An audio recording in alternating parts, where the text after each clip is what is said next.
of Fox Sports. We are Baltimore. We are St. Louis. It's one of the great settings in all of professional sports. Wrigley Field in Chicago. The last time the Cardinals were here, it was late June. St. Louis picked up a sweep. Game 1 saw the Cardinals win 3-2. Adam Wainwright gutted through game number 2 in a final of 4-3. In the finale, to cap off a sweep, the Cardinals offense came alive in a 7-2 victory. Tonight it is Carlos Martinez. He gets the call. John Lester for the Cubs. Great rivalry renewed.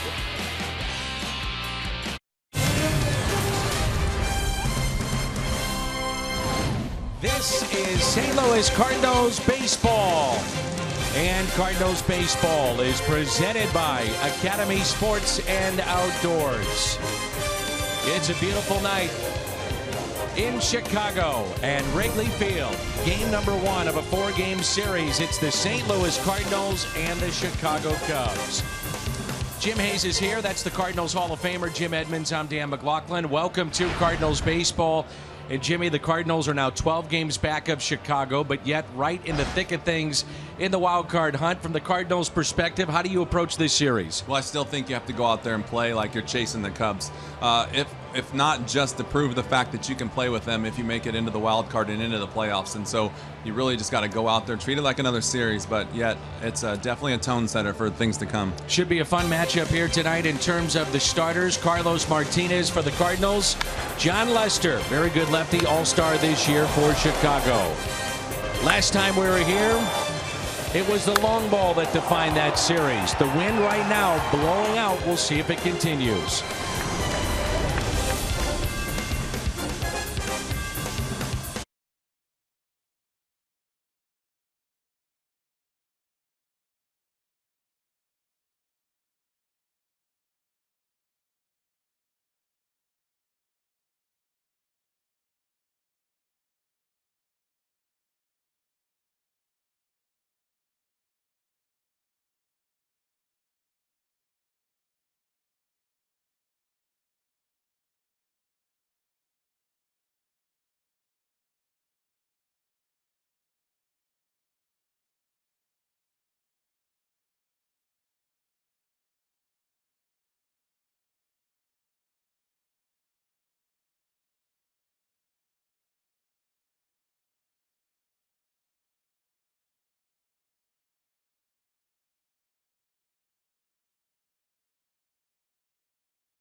Budweiser, this Bud's for you. By Chevrolet, visit your local Mid-America Chevy dealer for great prices on the all-new 2016 Malibu. And by Menards, save big money at Menards on all your home improvement needs. The windy city of Chicago. And coming over to the ballpark today, it was as windy as it could get. It is also about as muggy as it can get. It's 88 degrees. The heat index earlier here in the city was around 105, so cooling off just a bit, but still a very warm and muggy night. There's a look at Joe Maddon's second year with the Chicago Cubs on the left, Mike Matheny on the right. These two teams 1-2 in the NL Central. The lead for Chicago stands at 12 games in front of St. Louis. There's a look at Matt Carpenter. He'll lead it off and play first base again tonight, followed by Stephen Piscotty in center. Matt Holliday bats third. He's 8 for 21 with a home run off of John Lester. Brandon Moss is your cleanup man, followed by Yadier Molina, Johnny Peralta, Jed Jerko, Greg Garcia at shortstop tonight, and the pitcher is Carlos Martinez, and he'll bat ninth. Meanwhile, John Lester, 22 starts. His record stands at 12-4. And the folks getting fired up here at Wrigley Field. You've been on both sides of this rivalry, Jim Edmonds. It's one of the best in baseball. It sure is, and it's a lot of fun for everyone. It's fun for the players, fun for the fans. It's fun to sit up here and sweat with you now, watch it from a different angle.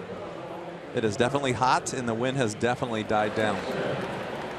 Coughlin, Fowler, Hayward in the outfield. Bryant and Russell on the left side of the infield. Zobrist and Rizzo on the right side, and David Ross, who will retire after the season, is behind the plate. Around the Horn is presented by Dobbs. So it brings in Matt Carpenter. He'll lead it off for St. Louis. Carpenter loves Wrigley Field, 39 games here, and he's gotten on base over 40% of the time. First pitch of this 4-game set, fly to Dexter Fowler, and there's one away.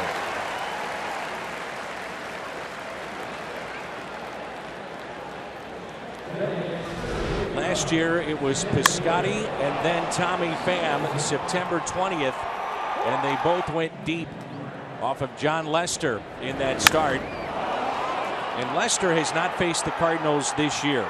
First time since taking the loss in Game 1 of last year's National League Division Series. Danny, the thing with John Lester is you just got to keep him in the zone, and that's what they did on those home runs. And watch the game tonight. He's a master of throwing the ball over the plate and getting it to finish out of the zone. How do you face a guy with this kind of cutter? We'll try to get the ball up and out over the plate. Popped up into shallow right. There's Hayward. The wind playing tricks with that baseball, and he puts it away for out number 2. You try to get the ball up and out over the plate. Some guys try to stay inside of it. You really have to be aggressive and quick. Eduardo Perez used to teach me when he faced guys like this that he would look out over the plate and try to yank everything into the seats, and he did a really good job against left-handed guys with left-handers with cutters. You can see there he let it get a little deep. Can't get lazy. Out to right. Can't get lazy. You got to be ready to go right away. You got to expect the cutter, but the key here is just really get the ball over the plate and keep him swinging at balls.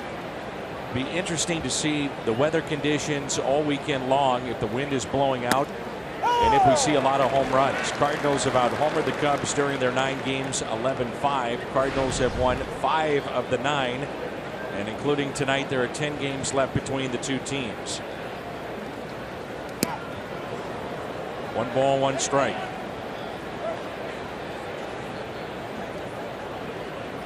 But neither team has allowed many home runs. Cardinals second fewest in Major League Baseball. The Cubs 5th fewest. We'll see if that plays out this weekend. 1 ball, 1 strike, 2 outs. Nobody on for St. Louis here in the top of the first at Wrigley Field.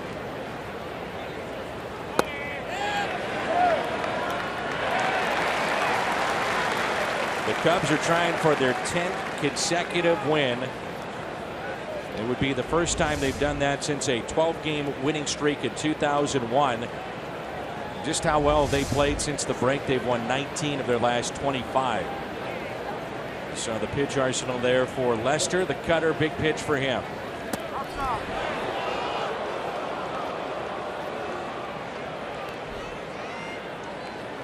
St. Louis native Ron Culpa is behind the plate. Chris Conroy at first. Crew chief is Jerry Meals at second.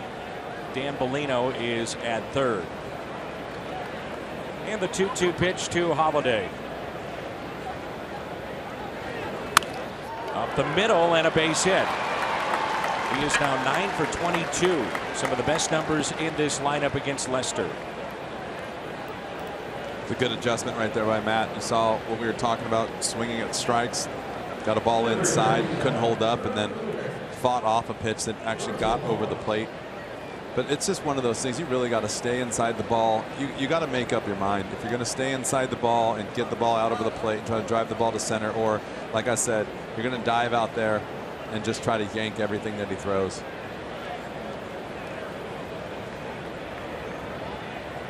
Academy Sports and Outdoors leaderboard. The best home record, the Chicago Cubs at 39-17. There's a swing and a miss by Brandon Moss, and the Cardinals have been the best team record-wise on the road in baseball. The Cardinals have to find a way against John Lester. A lefty and southpaws continue to get to the Cardinals. Their OPS is 24th in baseball against the lefties, and that'll drop in for a base hit. Holiday on his way to third, and the throw is not in time. Good job by Matt right there, taking advantage of just maybe the left fielder thinking he wasn't going to run. Takes his time. Matt just keeps on running. I wonder if Holiday deked him a little bit with this. There's the base hit, and let's take a look at Matt. I think he just realized at the last second that he wasn't charging the ball hard enough and kind of deked each other. John Lester, this is where he has had great success. He bears down in these situations. Runners in scoring position and 2 outs. There's a base hit under the glove of Rizzo, off the bat of Molina. Moss on his way to third. Holiday scores, and it's 1-0 St. Louis. He had retired prior to that at bat. 83% of the hitters he had seen in that situation. Runners in scoring position, 2 outs, second best percentage in all of baseball. I was going to say right before that too, this is a guy you want at the plate against a guy like this. He's not going to try to do too much, really put the barrel on the ball, and basically took what he gave him, threw him a cutter away, sinker away, and Gotti just tried to shoot it that way, and Rizzo probably wasn't expecting it, knowing that he's going to throw fastballs in, and Yachty's going to probably try and pull it. So I mean, a guy like this pitching and a guy like Yachty hitting, you really got to be aware of your surroundings on the field, whether you're playing third or first. And it's just one of those things, not being prepared for the ball coming your direction. It is ruled a hit, and here is Johnny Peralta. Peralta lines it to third, and Chris Bryant. So the Cardinals strand 2, but they have 3 consecutive hits after Lester retired the first 2, and it's 1-0. Half inning in the books.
seats. Many fans making their way from St. Louis. The first of 4 here tonight against Joe Maddon's club. A look at his lineup: Fowler, Bryant, and Rizzo. It's a good one. Zobrist will bat cleanup. Then Addison Russell, 13th home run yesterday. Jason Hayward, Chris Coghlan, David Ross, and the pitcher John Lester. Well, Carlos Martinez lost to the Braves in his last start. He allowed a career-high 7 runs in 5 innings. Gave up a pair of 3-run homers. One to Freddie Freeman, and the other was to Adonis Garcia. You may notice he has cut his hair as well. The beautiful blonde locks are gone. I don't know if you knew this, Jim, but those were not natural. The hair color? That's right. Or the length. Here's Dexter Fowler, who's reached base in 21 of his last 50 plate appearances. You know, a lot of times we say, as this guy goes, the offense goes, the team goes. That really is the case with Dexter Fowler. He's been a tremendous player this season for Chicago. He has. I think he's surprised a lot of people. A lot of people knew how good he was. You were one of them. But I think he's going to open some eyes now that he's here in Chicago. Gets a little bit more fanfare. 1 ball and 1 strike. Average at 288. So Martinez cuts his hair, and maybe it's a little luck for Carlos. Before and after. That's lined into the seats and out of play. Go ahead. I always find it interesting watching Carlos right now. First 3 pitches of the game, 90 miles an hour, then 92. Just kind of see how he goes about his business. I love the fact that he kind of works into the game slowly, but you know, sometimes that first pitch can be some damage right away. You got to be really careful messing around early. 3-2 and struck him out. First strikeout for Martinez to start his night. Nice pitch here. Breaking ball to the bottom of the zone. So you have been in this ballpark a number of times, both as a visiting player and as a home player. You're Stephen Piscotty. You're not really used to center field anyway. What do you have to do every inning when you go out and play center defensively at this ballpark as Bryant pops it up and foul? Well, I'll state the obvious, and I'm sure that that's what you're looking for. Is obviously the wind. It really is. It can swirl. It can change.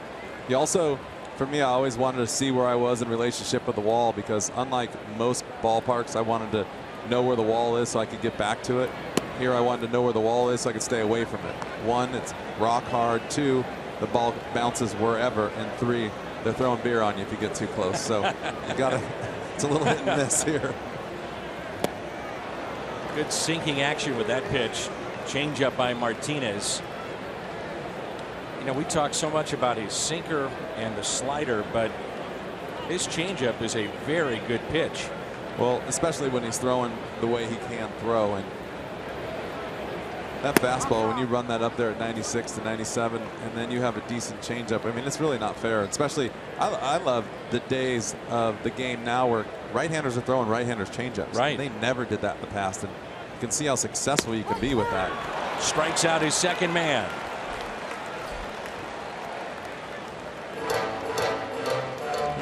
What I like right now is both times he's put away hitters, he's put it away on the black.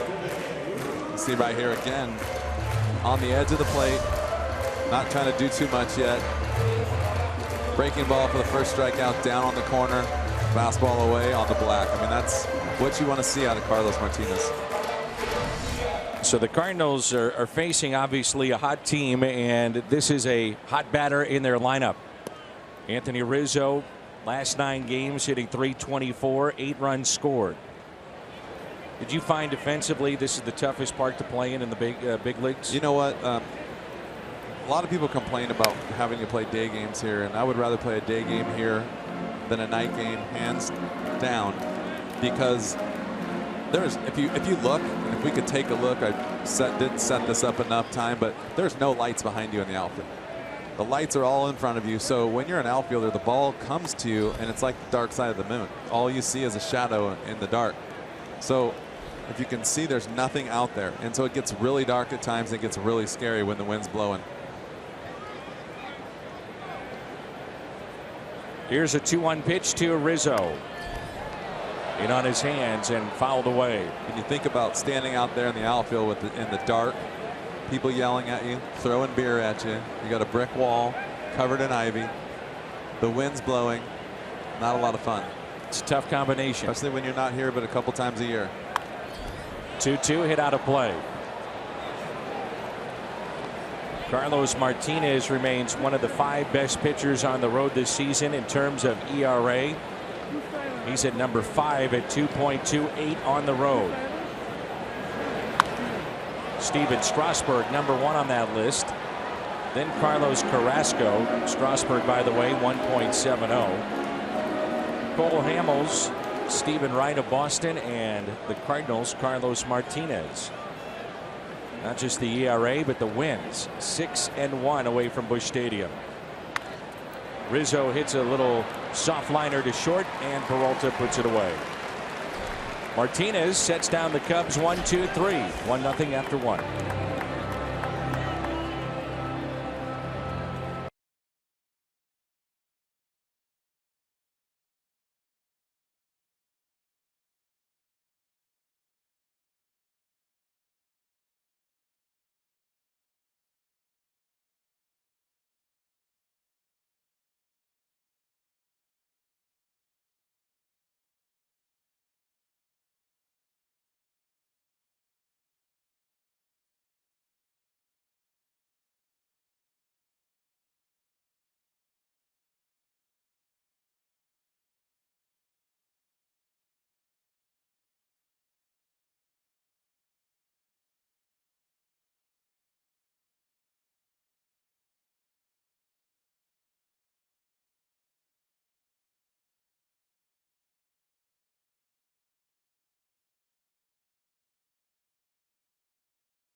#1 live streaming sports service. Watch every out-of-market game live in high definition.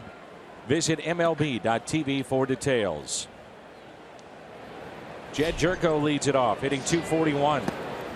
And the first pitch is taken low. How aggressive will the Cardinals be if and when they get base stealers potentially on the bases against John Lester? Oh, and that hits Chris Maloney. Oh, man. Oh. I don't know if I've ever seen that. He says he's all right. He's tough, but I don't know if he's that tough.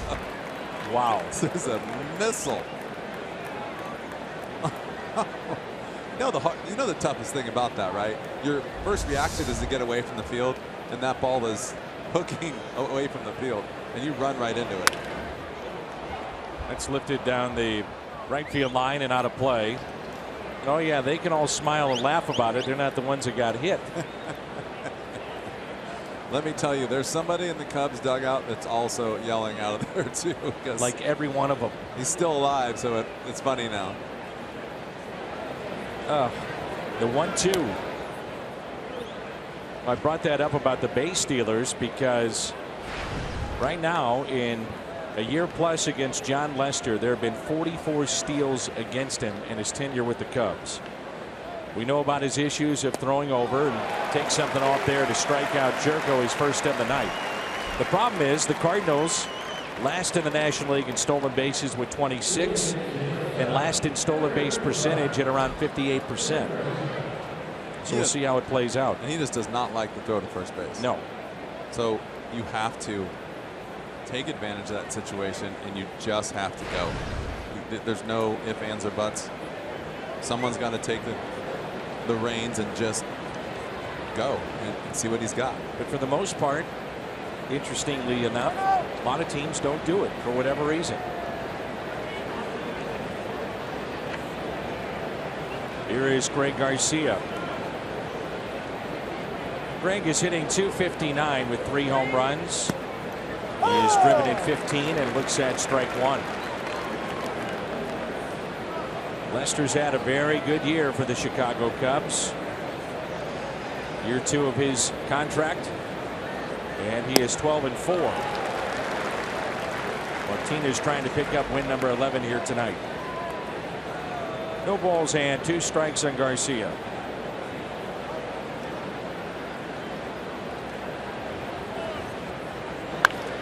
Slaps it to short, and there's Addison Russell.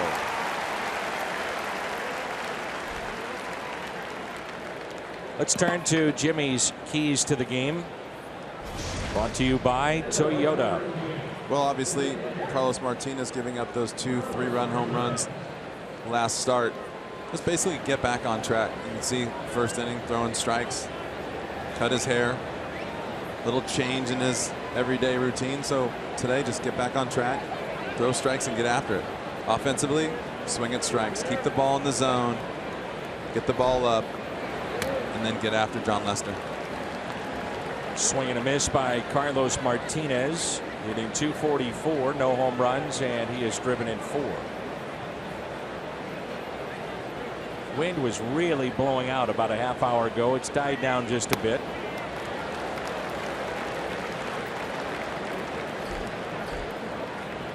The 17 strikes of the 22 total. Swing at strikes against John Lester. And he's throwing strikes tonight. He's setting people up. But the thing that he does is he throws strikes early, get you ready to swing, and then he'll throw that breaking ball that will just get out of the zone like that. So a strikeout of Martinez, tagged out by Ross. 2 strikeouts in the inning and 2 in the game for John Lester. 1-0 midway through 2.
Russell, Jason Hayward. The Cardinals have made a roster move here today. With more on that, let's check in with Jim. Yeah, Matt Adams was a late scratch yesterday with the right shoulder issue. John Mozeliak told me at first he thought it was something minor that would require maybe a couple of days rest, but Mozeliak says after the team doctors looked at it this morning, they wanted to let the shoulder calm down for a stretch before kind of going back in and reassessing. Mozeliak says Adams' shoulder issue popped up about a week or so ago, and he says Adams was putting in some extra work on his throwing, and somehow the right shoulder didn't react well, so he goes on the DL. Randall Grichuk recalled from Memphis, Dan.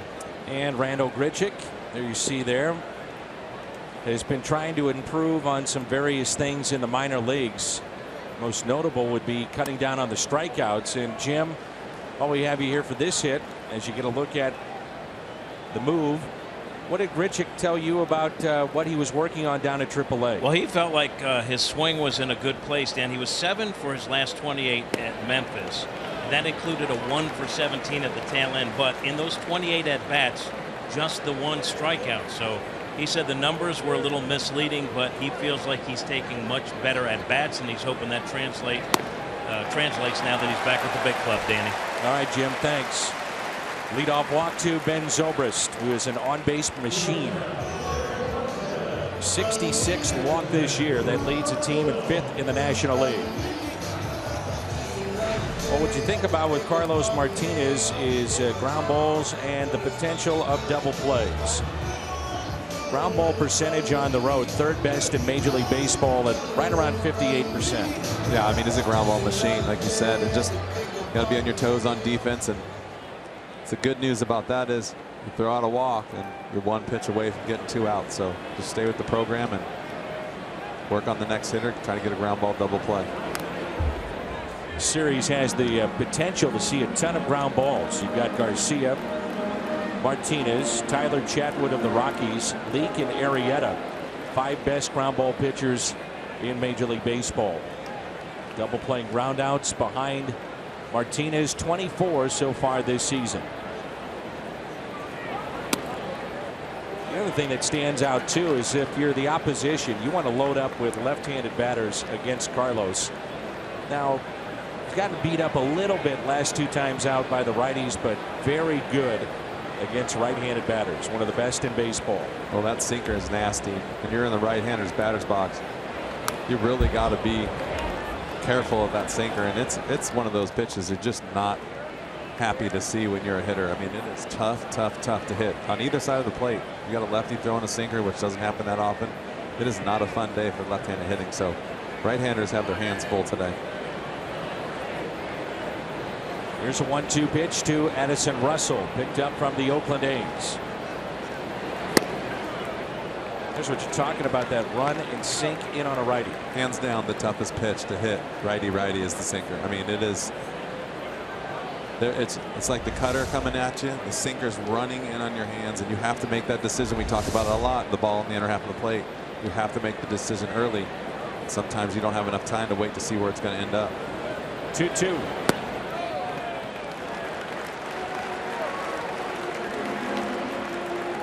See if Joe Madden wants to put Zobrist in motion here. 3-2, nobody out. Cardinals on top by a run. This game's going a little slow. Would not surprise me if he runs right here.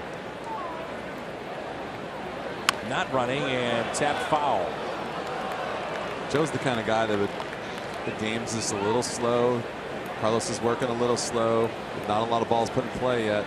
He'd just do something to change up the speed of the game. And kind of does surprise me that he doesn't run, but he's got that little card that we saw early in the season that tells him when he wants his guys to run and when he doesn't. Not running, and the pitch is a foul ball. You know Joe Madden very well. Do you remember when we talked about that little card? Then that was his card, that whatever his concoction is that favors his players or doesn't favor his players, he's got it. And a lot of times it has to do with the swing and contact percentage and the running percentage of being able to steal. So he's got something for everyone, and that's probably why he's not running. 3-2, not running again, and it is taken just a bit high. Boy, that looked to be a pretty good pitch, and Martinez does not get the call. This is the pitch we've been talking about all year, that just barely at the belt. I cannot believe the hitters don't swing at that. How that's not a strike, I don't know. So he has walked the first two here in the bottom of the second, and it brings in Jason Hayward. A tough first season here in Chicago, hitting just .227. And against the Cardinals this year, 4 for 34.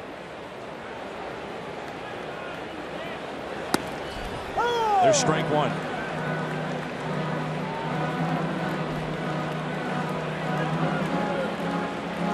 Martinez 1-1 with an ERA of just over 5 against the Cubs this year. Most recent start was all the way back on May 25th. He gave up 6 runs on 6 hits, matched up with Jake Arrieta.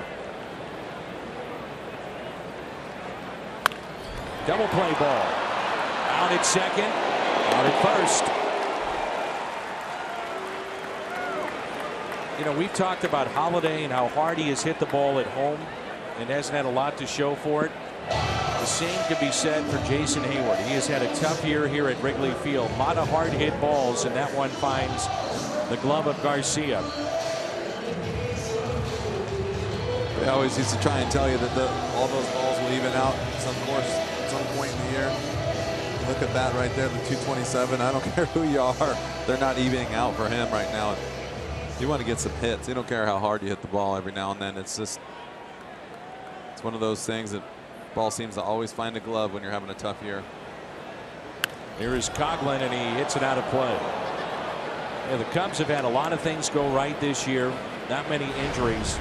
One of the oddities of this season is the case of Tommy La Stella. So Coughlin replaced La Stella, who was optioned then to AAA and refused to report. He said, I'm not a minor league player. I don't think I should be in the minor leagues. He was hitting .295 with a .388 on base percentage of being sent down. And Joe Maddon said, well, he kind of goes to the beat of his own drummer, so we understand it. And right now he is on the inactive list. Well, it's tough to play your way back to the big leagues when you're on the inactive list. So it'll be interesting to follow that story. Slowly hit, and Carpenter steps on the bag. So back-to-back walks, then the double play, and a ground out. Martinez out of a jam.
Brought to you by Academy Sports and Outdoors. Right stuff, low price every day. and by your local Volkswagen dealer.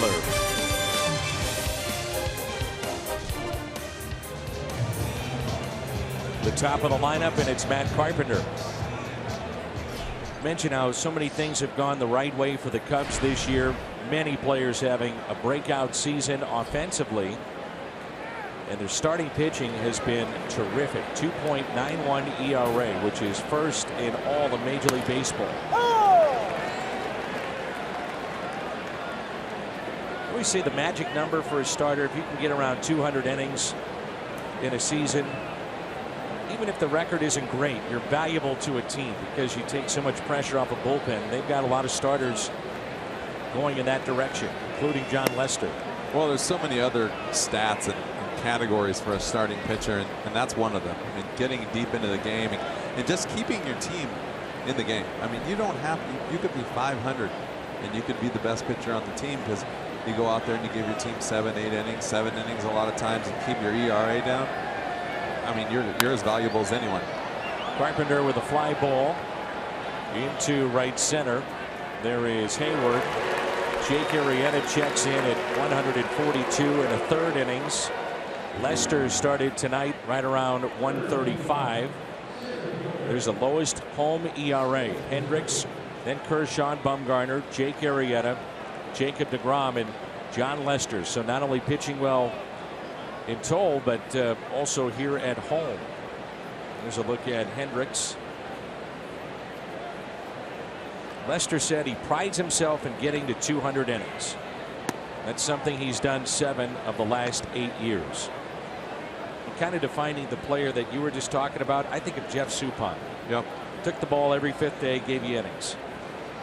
And like I said, the ERA was important to him. The win losses, those you really can't control. Those things kind of just happen. Obviously, you stay in the game. The longer you stay in the game, the better the odds are of getting a win. But really, the innings and the ERA are what you're really looking at, I think. And I mean, I'll take, like I said, I'll take a 500 pitcher with the 3 ERA and a guy that goes out there and gives you 200 innings. Strike to Piscotty. Best numbers average-wise in this lineup against lefties this year. Came in at a .336 average.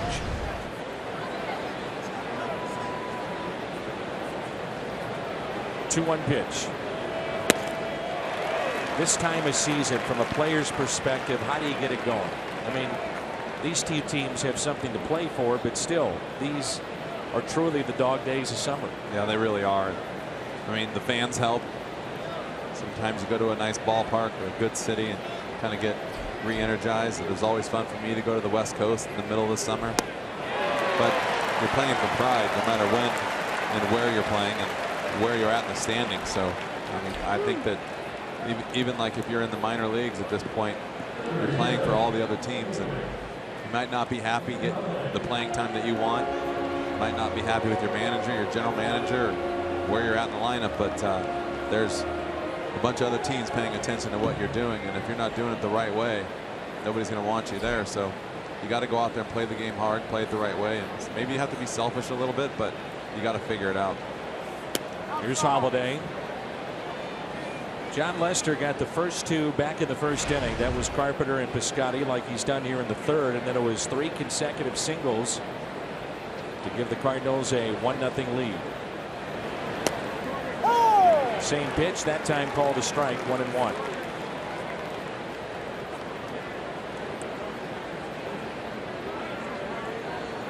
Both the Cardinals and the Cubs set a goal for their starters to reach 1,000 innings combined. And both these teams appear to be on pace to accomplish that feat. The trickle-down effect for a bullpen is huge over the course of 6 months. Well, you think about that. If you're even conscious of that, that is a great thing to be aware of.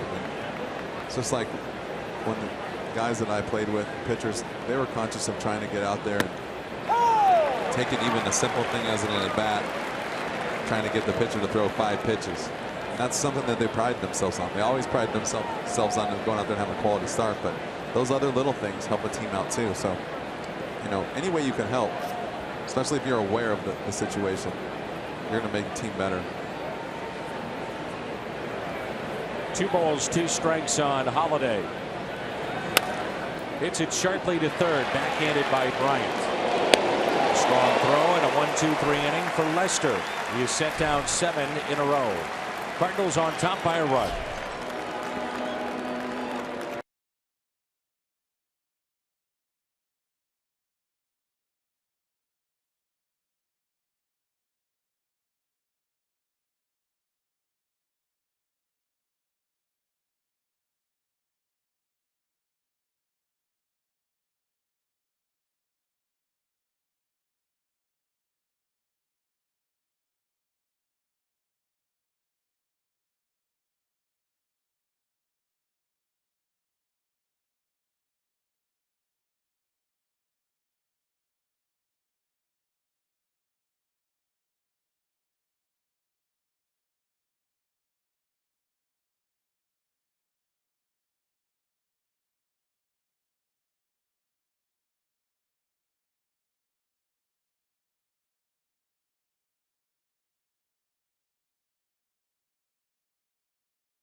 Tomorrow at 6:30, we take you back to the beginning of a new era, 1996.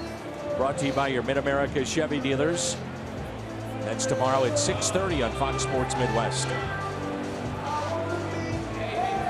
David Ross, John Lester, then Dexter Fowler.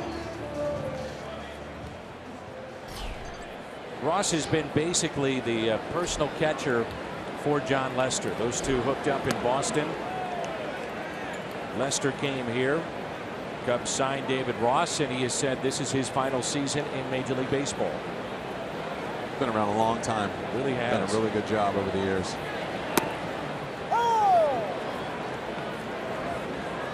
One ball, one strike. He was on the Red Sox championship team against the Cardinals in 2013. Not a bad place to end your career. Really good team. Nice city. You came here. What were your improvements at the ballpark? You know, what did you think when you came to Wrigley? And I'll tell you Chicago what. Cubs? I really, it was a pleasant surprise. I wasn't a big fan, like I said. Being a visitor here is tough. You're only here 3 or 4 days. The wind's blowing. You got a night game, especially for me as an outfielder. Fans are tough. It's close. It's a different look as a hitter. You get here and you play a few games and you get a little more comfortable and you're around the stadium a lot more, and the energy here is amazing. I mean, it really is. It's like to get to play a baseball game every day here is incredible. And it's like, I mean, I compare it to St. Louis so much because of the fans. I mean, I think that we all talk about how great the Cardinal fans are, but these fans, I don't know if there's a better place to come to a ballpark. You get here at 10:30 in the morning. There's people in the stands. They're having fun. You can the noise. I don't know if you can hear it right now. Like what you hear is just noise, and it's just an energetic noise that when you run out on the field, you can feel it, and it's a lot of fun. It does take some time to get used to it, but it was a pleasant surprise and had a lot of fun here. 2-2 the count on Ross. Ground ball that's hit to short, taken there by Greg Garcia. One away. What a great deal on tickets. Fill up at Phillips 66, 8 gallons or more now until September 29th. Receive up to 50% off on a pair of tickets to a Cardinals home game. For more information, visit Cardinals.com/Phillips66. John Lester is 3 for 40. Last year he picked up his first ever big league hit against one of his best friends in John Lackey, you may recall. So his 3 for 40 is about how many times he throws over to first base. Right. per runner. The oohs and the ahs from the crowd as he puts the ball in play to center. 2 outs. Speaking of the oohs and ahs, I cannot believe the wind change here. I mean, it was howling outside. It was like walking up the ramp today. It was blowing so hard. It was blowing dirt, papers. I mean, I thought, when you see that in the Midwest, you're thinking storm, and it just went away. Hot dog wrappers were everywhere during batting practice. They have the flags on top of the roof, not just the flags that are on the foul poles, and you can hear those, especially where we're at up here in the broadcast booth. You hear them whipping, just snapping in the wind, and it has died down considerably. I mean, it is as still as you get in this city.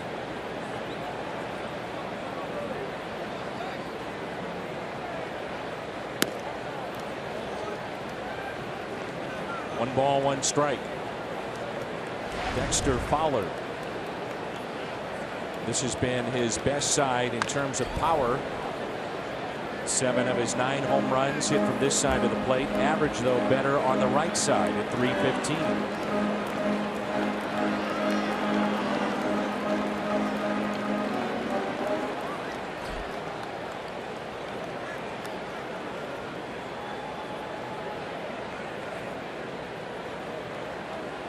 And the 1-2 pitch to Fowler.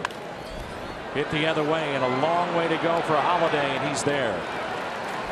Makes the catch in another 1-2-3 inning for Carlos Martinez. We enter the 4th. Cardinals on top.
Moss, Molina, Peralta for the Cardinals, and let's again check in with Jim Hayes. Dan, Mike Matheny is hoping Randall Grichuk can get it going offensively. He says he's obviously a game changer when he's hitting. But Matheny admits Grichuk needs to build off what he was doing in Memphis in terms of cutting down on his strikeouts. Mike told me, referring to Grichuk at Memphis, quote, as soon as he walks out there, as soon as he gets in the box, it looked like a different swing than we're seeing up here. It's frustrating for him. He knows it's the exact same game. But Dan, Randall Grichuk feels like he's ready to go, and he picked up some good habits in Memphis, and he's ready to see if it translates here. Jimmy, where was he last night in terms of trying to get here to Chicago? Well, he was with Memphis. They were rained out in New Orleans. Long bus ride for the Redbirds to get back to Memphis. They got there after 2 a.m. Randall Grichuk took a 7 a.m. flight to get here to Chicago. He's tired, but very excited to be back with the big club. Yeah, you don't worry about those bus rides if you're headed to the big leagues. Who cares? Here's a 2-1 pitch. Bet you the tiredness has gone away. Oh, yeah. As soon as the lights came on. Moss grounds it foul. Cardinals face some tough pitching in this series. Lester here tonight, 1.99 home ERA. Arrieta, 1.71. He goes tomorrow. Saturday, Hendricks, 1.19. Best home ERA. And then Lackey on Sunday night. The breaking ball taken inside. John Lackey at 2.67.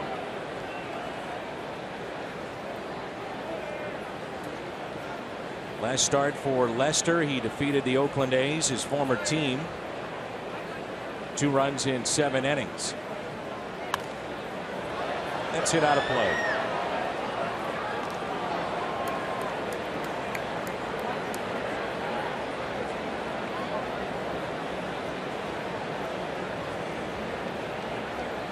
Those foul balls give you a split second to look around in the stands, and you see some interesting things every now and then. I think you saw some things down there. You see some things up here too. Quite a different view. Strike out of Moss, and he knew it. 4 tonight for Lester. 6 is a serious number and on the run. Cardinals score 6. Any size drink, just 50 cents the next day. That's coffee fountain or frozen drinks. When they score, you pour at your nearest on the run. You earned it.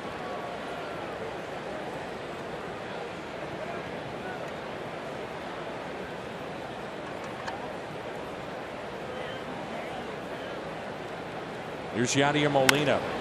And he pulls it fair just past Chris Bryant. Yadi digging for 2. And he is 2 for 2 tonight. Yadi has reached base in 24 straight games.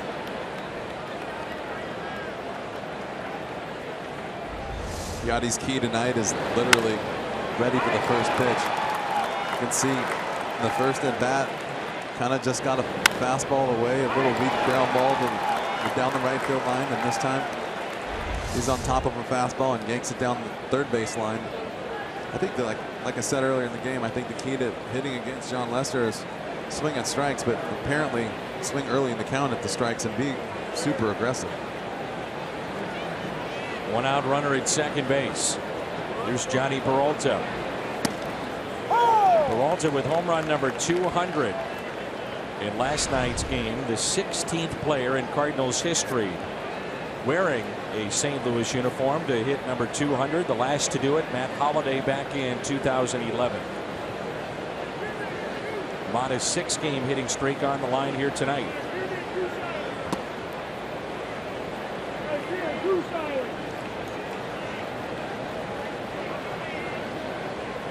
See Yadi bouncing around at second base, knowing that Lester has no chance of turning around and throwing to second. Go ahead and go now.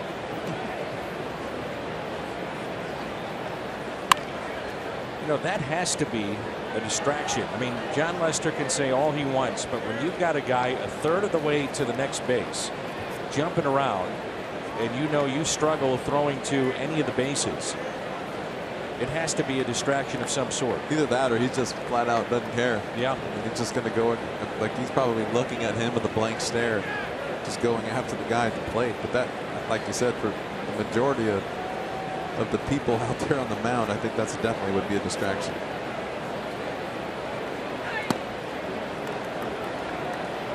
Yadi looks like he's out there playing Little League. He really does. Going back and forth. Good for him. Molina with 3 steals this year. Yadi's trying to do what we talked about with Billy Hamilton. If Yadi catches him and leaning, he picks it, he's going.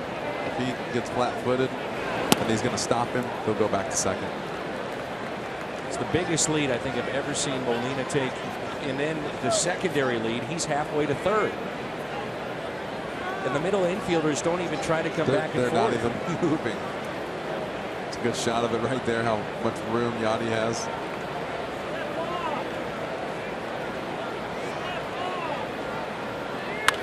Ground ball that is hit left side. Molina advancing to third, and Peralta is out.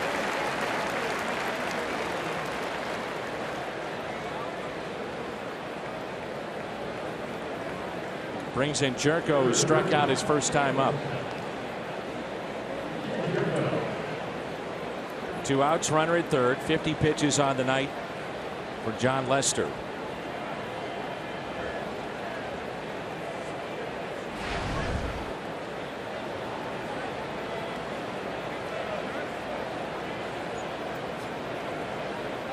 Especially with a lefty on the mound.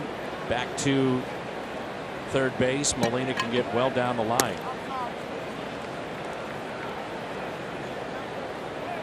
He ran himself to death that last at bat, so now he's a little more subtle into it. Maybe catch his breath.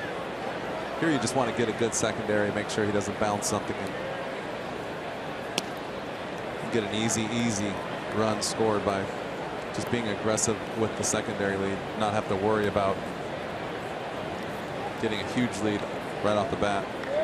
Reminder that on Monday, August 22nd, we have our evening with the Cardinals coming up. Celebration of the 06 team. Evening with the Cardinals, Jim Edmonds, David Eckstein, the MVP, and Randy Flores. On the field at Busch Stadium for dinner and drinks. Upstairs to the Redbird Club for dinner. Picture with the 06 trophy. Autographs from all the players in a 90-minute Q&A. It's an off day for the club, and that is Monday, August 22nd. And just head to cardinals.com/events to get your tickets. That will be a fun night. It should be a fun night. Will they turn him loose on 3-0?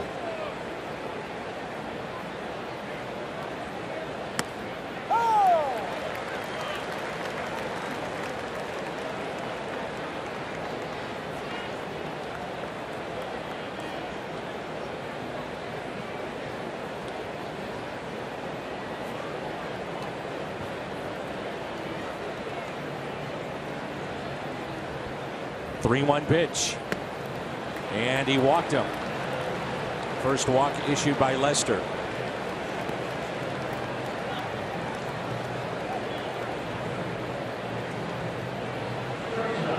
So runners at first and third, and it brings in the 8th place hitter, Greg Garcia. Garcia lined out to short. Looked to me like he didn't want to pitch to Jed Jerko at all, like not even from the first pitch. Especially when he fell behind 2-0, and then Ross went out to visit. Probably surprised Ross as much as surprised us, but it looked like he was not into it from pitch 1. You don't blame him. He'd rather go after the lefty and then fall behind here. You got Carlos Martinez on deck. Worth repeating the numbers here with John Lester. 2 outs, runners in scoring position, second best in all of baseball, and retiring that hitter and getting out of a jam. If I'm Jerko here, I'm taking off. I don't care how many outs, what the score is, you got to go. Here's a ground ball that's hit to second. Only reason he may not, pitcher on deck, we'll never know. 1-0 midway through 4.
Greater coverage of baseball is brought to you by T-Mobile. The Cardinals in the Central Division are 12 games back. Meanwhile, the Cardinals are tied with Miami in the wild card. Dodgers have the best offense so far statistically here in the second half, and they are the wild card at the moment along with St. Louis and Miami.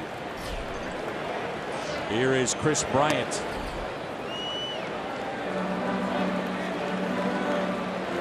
Now with 28 home runs, had 26 a year ago when he was the Rookie of the Year. Leads the league in runs scored with 85. 2 balls and no strikes. Struck out looking his first time up. Rizzo on deck, and then Ben Zobrist.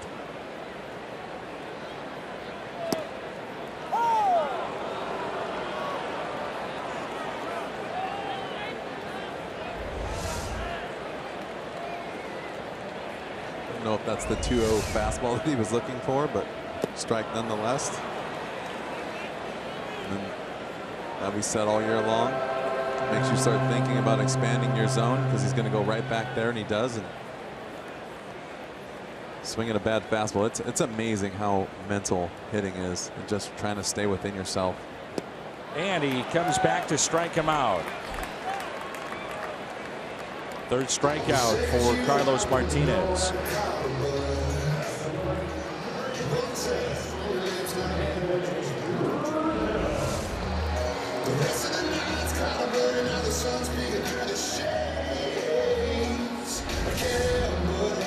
Brings in the always dangerous Anthony Rizzo.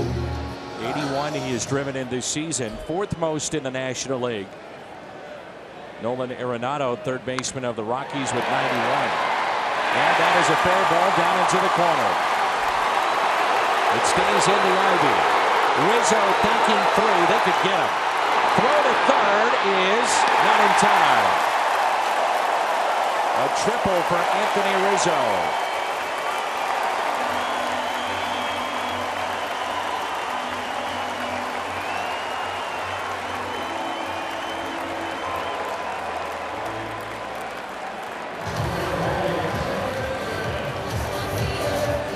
When that ivy comes into play, and it just grabs the baseball. Ball's bouncing around all over the place. Gets moss all over it, running after it, and then hits the ivy and just stops dead. If that ball doesn't hit him, though, I think he's out. That's a tough throw coming from that corner, trying to get a guy at third. Zobrist with the infield in, and a ground ball to Jerko for a key out, number 2 in this inning. Boy, that is big.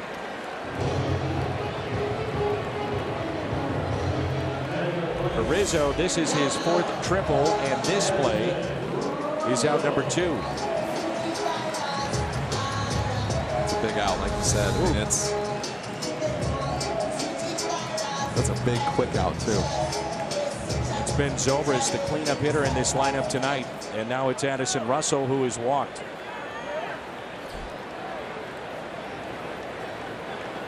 Two outs, runner at third. Infield is back, and there is strike 1 at 99. You know, that's the thing with Martinez. You see it right around 94, 95 consistently, but it's there if he wants to go to 99, sometimes 100. I mean, he's been 90, 91, 92 all night long, and then decided, okay, you know what? This run's not scoring. 99, 97. Russell walked his first time up. Rizzo, the runner at third, with 2 outs. And the 0-2. Up and in. The triple by Rizzo, the first Cubs hit of the night.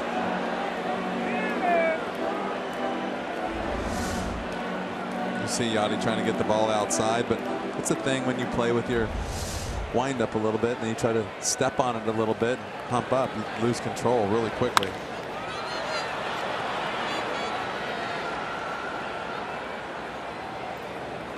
The speed range for Martinez tonight, high of 99 in this at bat, low of 79. 1-2 the count. And a ground ball hit left side. Peralta makes the play as he gets Addison Russell. Good work again by Martinez to pitch out of trouble. Keeps the Cardinals on top.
Here's Carlos Martinez, and he looks at a strike underway here in the top of the 5th.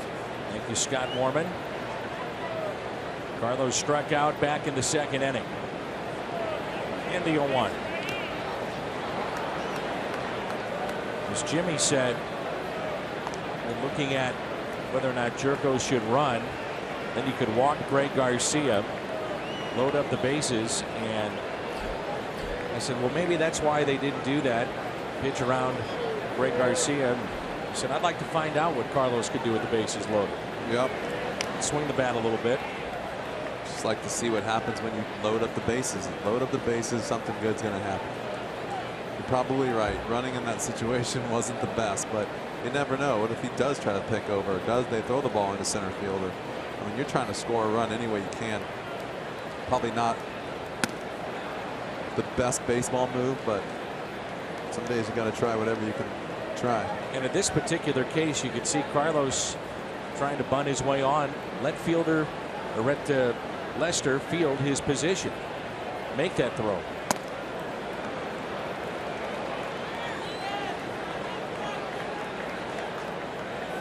Two and two the count. Century of the Cubs here at Wrigley Field. Patch that's worn on their uniform. 2-2. Chop to third. Chris Bryant. With a high throw, but Rizzo stays on the bag. August 26, a salute to the career of Hall of Fame pitcher Bob Gibson. That day, 30,000 fans 16 and older receive a Bob Gibson red jacket statue to add to their collection, courtesy of Scott Credit Union. Get your tickets at cardinals.com/promotions.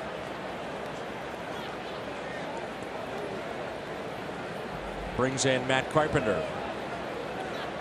Carpenter with just 4 hits and 29 at bats this year against the Cubs.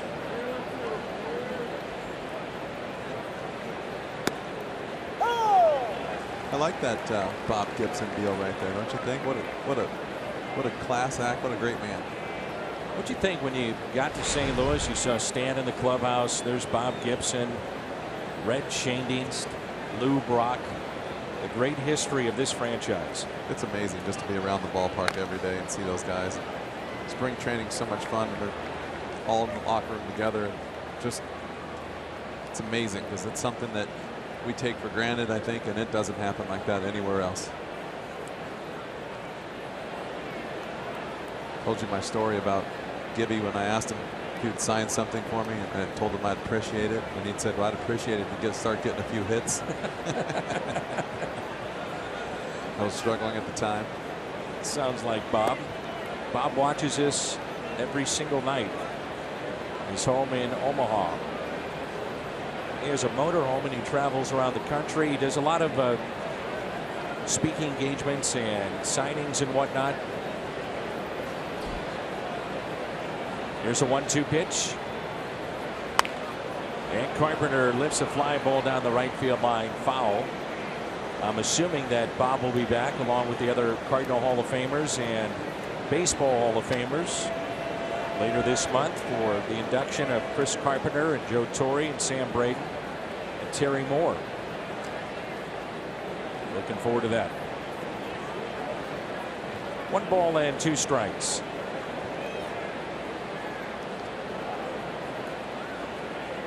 Fly to center, flied out to right. And now he strikes out. Number 5 tonight for John Lester. So the Cubs very good at home. The Cardinals in our Kia in the driver's seat, the best in baseball on the road. 32-21 and so many road games remaining. Maybe it's the right thing for the Cardinals to be on the road as opposed to Busch Stadium. It's hard to say that in the middle of August. This team should be a lot better at Busch Stadium, but they have not been this year. Well, it depends on what cities you're visiting also in August, where you might want to stay on the road a little bit, get a break from the heat, visit a couple of West Coast stadiums, a couple of northern teams, maybe a dome here and there, but definitely the dog days in summer in St. Louis. Told by our good friend Dick Sitzman that Bob Gibson will be there for the Cardinals Hall of Fame event coming up in late August. No doubt. 2 outs and nobody on, and the 1-1 pitch to Piscotty, and he hits it out of play. Steven has flied out to right. He is struck out. Cardinals with 4 hits tonight. They've received 1 walk. And 3 of those 4 hits came back in the first, 3 in a row. Outfield is straight away.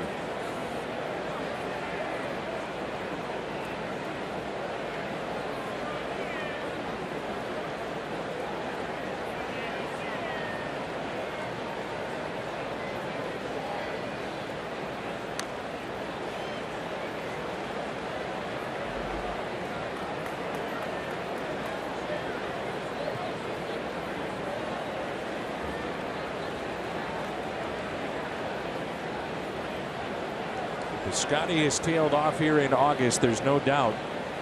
Saw him called up last year on July 21st, and what an impact he made. Ground ball that's foul. Good to see that Chris Maloney is actually walking and still available to coach third after taking a line drive. And has both legs. Just joining us, he took a line drive. It looked like off his leg or ankle. Off the bat of Jerko. Shin bone. Ouch. He'll be in the trainer's room. Maybe not him. He's a tough individual. Strikeout of Piscotty. 2 in a row and 6 tonight for John Lester.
StubHub app. Not only will you find seats you'll love whenever you want, you can find the best seat for your buck when you sort by the best value. So get the StubHub app today.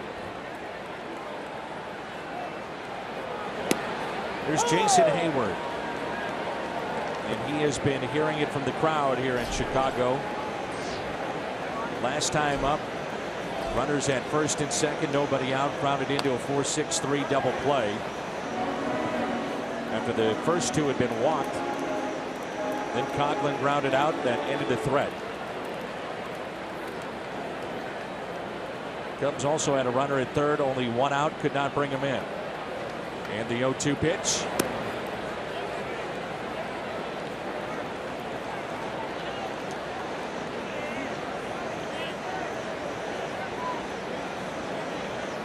See how far Hayward stands off the plate. Ground ball again, 2-2. Some of the moans and groans of this home crowd here at Wrigley Field. Like you said, he's been hitting the ball, but hitting the ball hard, but doesn't do anything for you at the end of the day. Brings in Coughlin. He spent 51 games this year with the A's and then was reacquired by Chicago. So you're coming through the ranks of the Angels at the time, and Joe Maddon is where at that time? When I first got drafted, he was the basically the on-field minor league coordinator, or no, started as the hitting coordinator, roving hitting instructor for all of the minor leagues, and then became the, I think, the minor league director slash field in charge of everyone, and then he worked his way up to being our bench coach. But I just enjoyed him. I just enjoyed the way he went about his daily routine. Made it fun for everyone. When he'd come into town as a hitting instructor, he would have some kind of games for everyone. He would have a contest for whoever had the best weekend series when he was in town. He made t-shirts up. Just to break up the monotony of things after the walk here of Coughlin. Just to break it up, keep it fresh. This game is a grind day in and day out, and I think he just really did anything he could to make it fun, change it up a little bit. He's still, I mean, he's doing that in the big leagues. You can see the way they dress and the games they play in the middle of spring training. It's just whatever, do your work, have fun, play the game like a kid, and play hard. And I think it's pretty obvious that he's been pretty successful over his last, what, 10 or so years or 8 or so years in the big leagues. And David Ross had a good run at Tampa Bay, took them to the World Series, and trying to do that here with Chicago. There's a strike on the 8th place hitter. Sometimes you'll hear from players that don't necessarily respect the manager if he didn't play in the big leagues. You never hear that with Joe Maddon.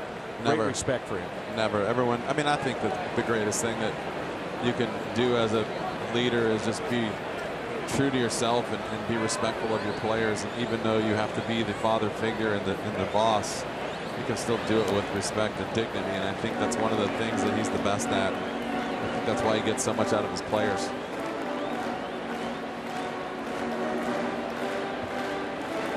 One ball, one strike. Ross grounded out to short his first time up. Martinez would love that here in a double play. John Lester is at the on-deck circle. That was the third walk issued by Carlos. High fly ball into center. Back is Piscotty. He leaps and it's off the wall. A chance to get him at third. The throw there. He is saved. Coughlin had to wait to make sure that wasn't caught. And the relay, I guess, not in time. Not much of a reaction there from Johnny Peralta, as if to say he's out. The Cardinals, of course, will take a long look at this one.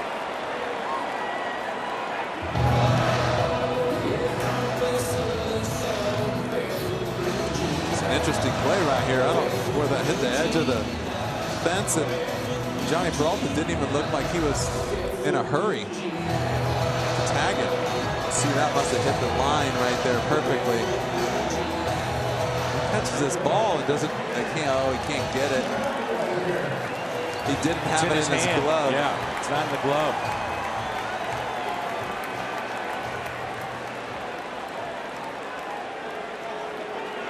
He also is not on the bag.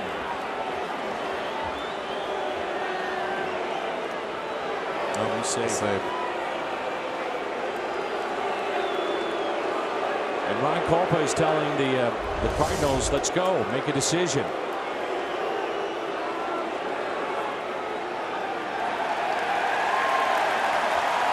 Technically 30 seconds is what a manager has, and it seems like that's getting extended more and more as teams push the envelope a little bit there to take a better look at it. But Cardinals will not challenge, and so you have Lester here.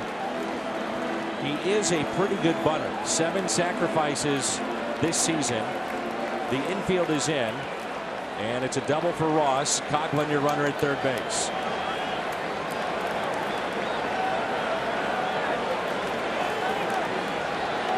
Infield is way in.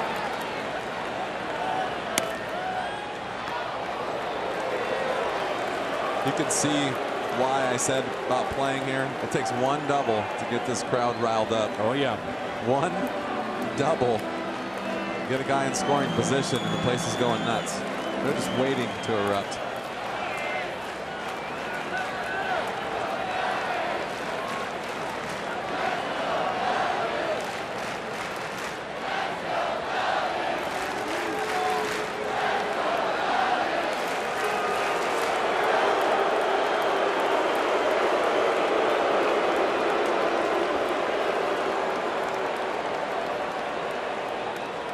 Well, you know the corners are going to be in. The middle infield is in, and they are as in as you can play in a major league game. They are way in. Carlos Martinez has pitched out of trouble a couple of times. That's the double play off the bat of Hayward following 2 walks, nobody out. Runner at third and only 1 out. Ben Zobrist, the cleanup man, couldn't bring him in. And neither could Addison Russell. Trying to pitch out of trouble here again. Second and third. And the 1-0 pitch. Strike 1.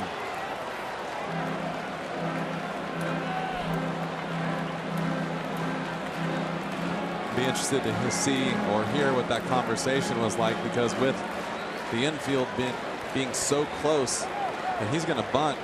If I'm the pitcher, I'm throwing the ball right down the middle and letting him bunt it. Take your chances with 3 guys standing in the face of the hitter, and really no way for them to score a run if the bunt's not perfect. Infield in, they will charge at the corners. Here's a 1-1.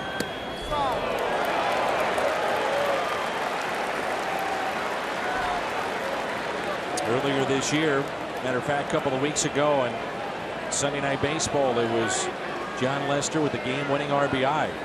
They had run out of position players.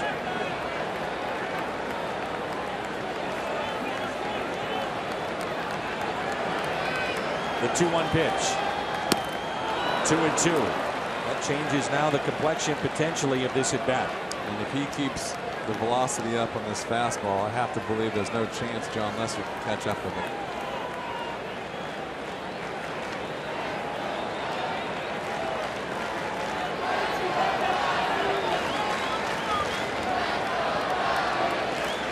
The 2-2 showing bunt, gets it down. Martinez has a play, and there is the out with the tag.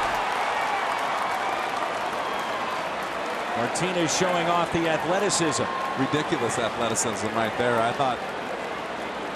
was worried he was just going to shovel it up there with his glove, and just went and took it all by himself and cut the runner off going home. That's impressive play right there, especially as the second part of that play was him not wheeling and firing the ball to someone else, getting too excited about trying to get another runner.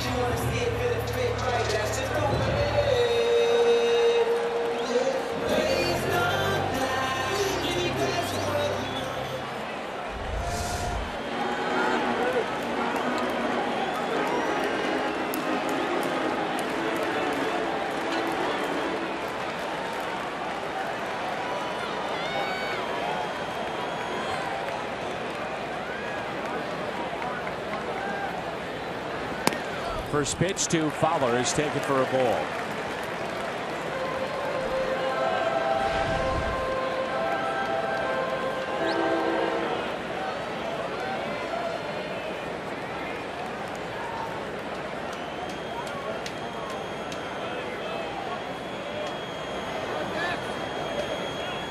Here's a 1-0. Pitch at 97 on the outside corner.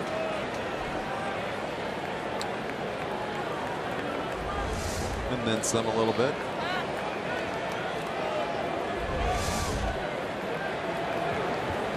Got a nice big zone tonight to work with if you're Carlos Martinez and John Lester. Here's a 1-1 pitch to Fowler, who is 0 for 2. Martinez dropping down to a knee. Sometimes in these situations, you'll see him fall off to that first base side, and you'd rather see him have that control that we talked about at the beginning of the game. Well, that's when I think he kind of tries to help it a little bit instead of just relying on how good his stuff is. Like that. That's an amazing changeup right there. 87 miles an hour. Great depth. Look at the change of speeds and the bottom of the zone. And when you're looking for 97, you know he's fired up. That's 87 changeup. It's tough to do anything with. 2-2 the count. Runners at first and third with 2 outs, and the Cardinals on top by a run. Taken high at 99.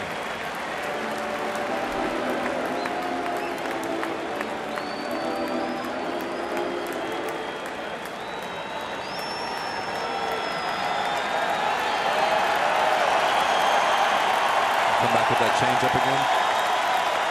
3-2. Hit out of play. They say that this is as charged up the fan base has been in years, and they've had good teams. You played on a good one in the late 2000s, but Chicago has come in having won 9 in a row, 71 and 41 their record. On their feet here at Wrigley. 3-2. Soft liner and caught. Martinez gets out of the jam. Don't hurt yourself, Carlos. 1-0 St. Louis.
Ball is brought to you by the 2017 Mirage and all-new Mirage G4.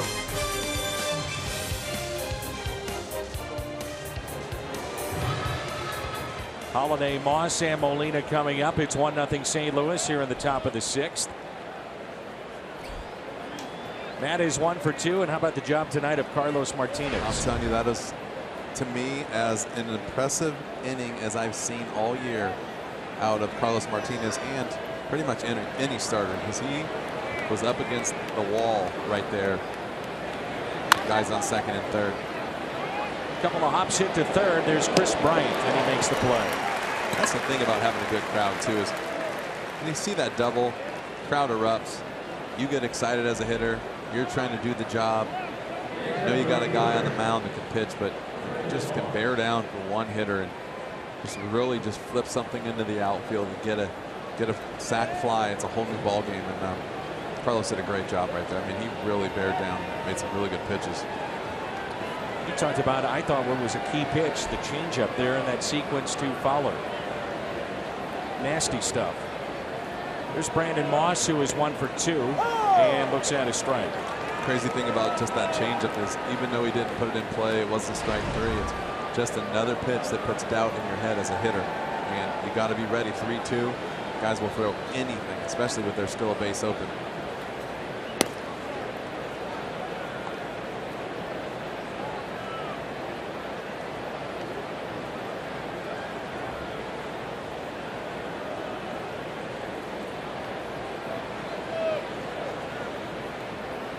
Here's a 1-1. Taking for a ball low and outside.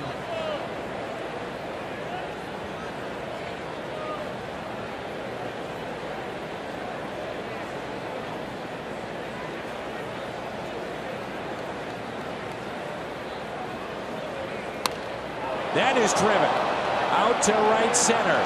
Hayward is back, looks up, and it's gone. Home run, Brandon Moss. Long home run here at Wrigley. Number 19. And a 2-0 St. Louis lead.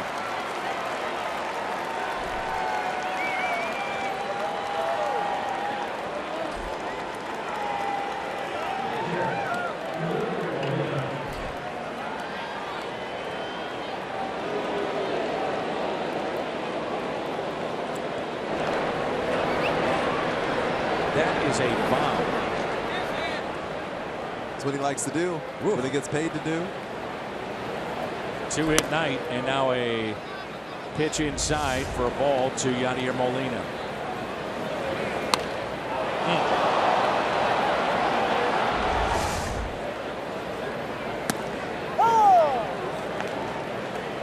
19th home run that John Lester has allowed this year. Just a really good swing. Jimmy, that thing was hit as high as it was far and long. You can see he didn't try to do anything special. He just good swing, put the barrel on the ball. All that torque. Think about, there's a fine line between swinging hard, over swinging, and being powerful.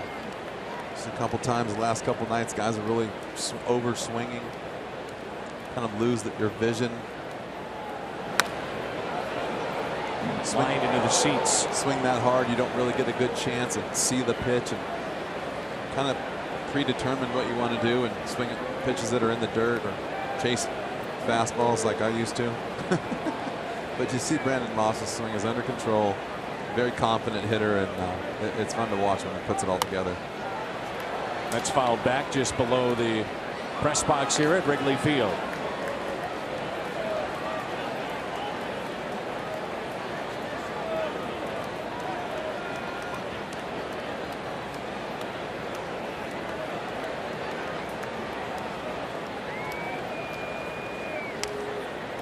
Stepped foul.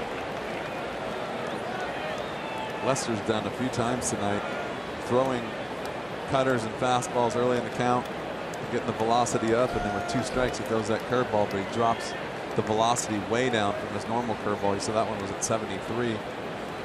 A lot of guys have chased it. You're expecting the hard curveball.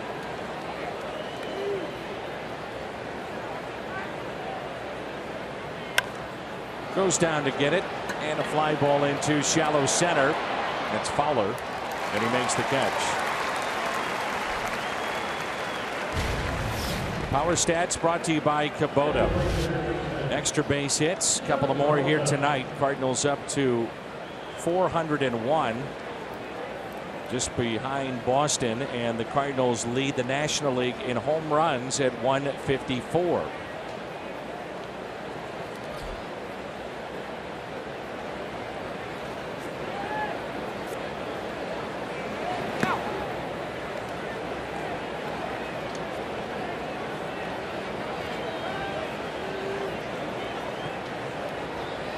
Two outs and nobody on. 2-0 Cardinals here in the top of the 6th. Johnny Peralta 0 for 2. Lined out, grounded out. Looks at a strike, 1-1. Like I said, strike zone tonight, really, really good for the pitching staff. They know to go around the edges, a little off the edges. Makes it tough on the hitters.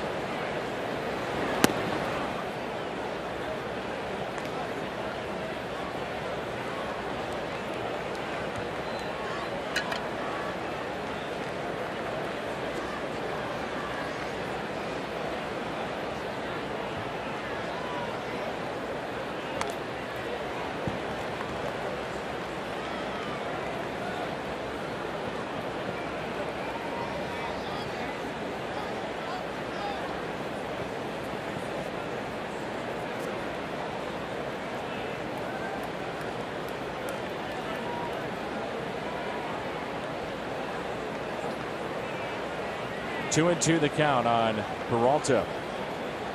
2-0 Cardinals here in the top of the 6th. Hits a fly ball out to left. There's Coghlan, and he makes the catch. Cardinals pick up a solo home run off the bat of Moss. A no-doubter here at Wrigley. Moss is up to 19. Cardinals up to a 2-run lead.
Players with a 3+ WAR: Bryant, Rizzo, Zobrist, Fowler, and Russell. Wins above replacement, and that's pretty incredible to have that amount of players in that situation. Chris Bryant is 0 for 2 with a pair of strikeouts. Rizzo's had a big year. A triple here tonight, then was left stranded, and there's a strike at the knees from Martinez. Carlos has pitched out of trouble here tonight. He's allowed just 2 hits. He's walked 3.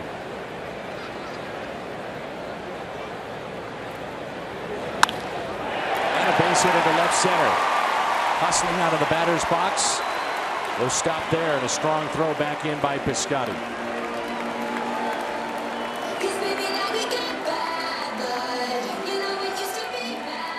The crowd tonight, 40,597. 40597.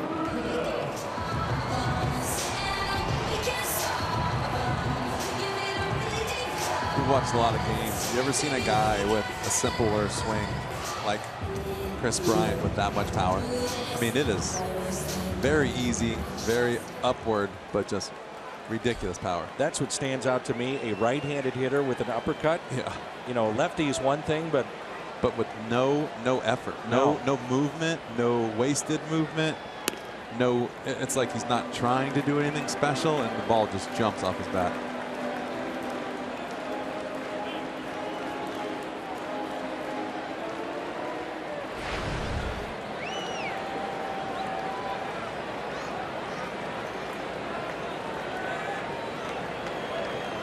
Martinez would love another double play. Rizzo looks at a ball inside.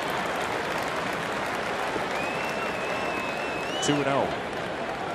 Pitch count at 88 for Carlos Martinez. He is due up third for the Cardinals, looking ahead to the 7th. But an uppercut from a righty is just unique. You just don't see that. Lefty, for instance, yourself, hit with that uppercut. You know what's funny is I think he's even more drastic than I was. No doubt. I agree. And he's a really good hitter. Almost looks like he's not striding. He's just not moving. He just throws his hands at the ball. And the good thing about that is he's so strong that he can do that, get away with it, but it creates him from having to do too much to get to the ball, so he's not swinging at bad pitches. He can keep the bat on the ball and just make it a lot easier on him. 2-1 pitch. Into center. Piscotty coming on. Tried to duke Bryant. It drops in for a hit. Back-to-back singles, and the Cubs have something going here in the bottom of the 6th.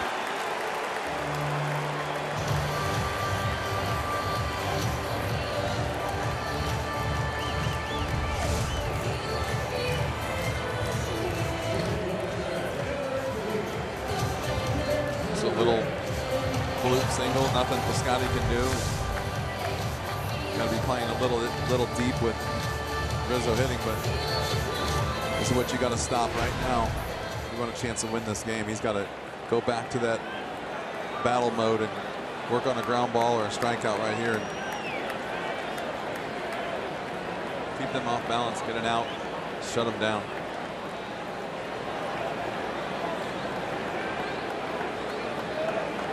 Cardinals. Martinez dealt with runners at first and second, nobody out, back in the 2nd inning. Got a double play off the bat of Hayward. Here is Ben Zobrist. Everybody has a way to hit. I mean, you talk to a player and they say, well, this is how I learned to hit in Little League, high school, college, the minor leagues. Watch the hands of Ben Zobrist, so jumpy in the batter's box. Reminded me of when Cal Ripken was going through his stuff, and he started bouncing around with his hands and doing all the different things he did. Now they'll start going here momentarily, just like that. Uses that as a trigger. There's a good changeup. That's filthy. 0-2.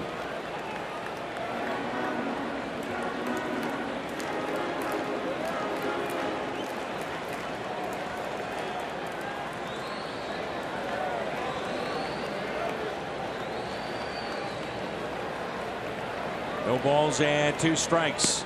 And he struck him out with back-to-back changeups. That's 2 great pitches to a left. Wow. Good hitting lefty right there. Changeups, you know, the changeups right there that he threw were middle in a little bit. They're trying to go away, but I think as a hitter, maybe not so much middle in, but as a hitter, when you see something middle or kind of middle in or middle, you really think it's going to be a fastball no matter what. Your eyes can deceive you. Trying to get out in front of it. Great changeup back-to-back right there. You don't see that very often. 57th time that Zobrist has struck out. He walks, puts the ball in play more times than not. Here's the 0-1 now to Addison Russell. Fastball Doesn't get the call. You can see Martinez has a little extra jump right now.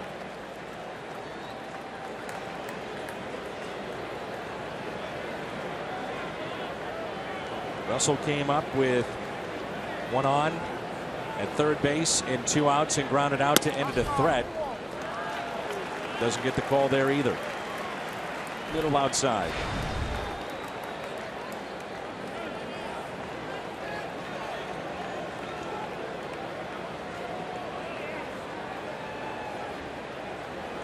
Runners at first and second.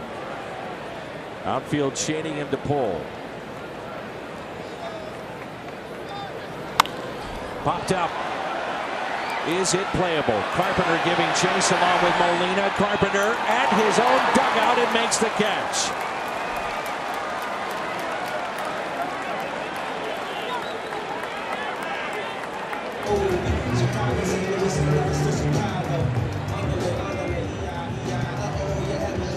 It's a nice play by Carp right here. He's got a long way to run.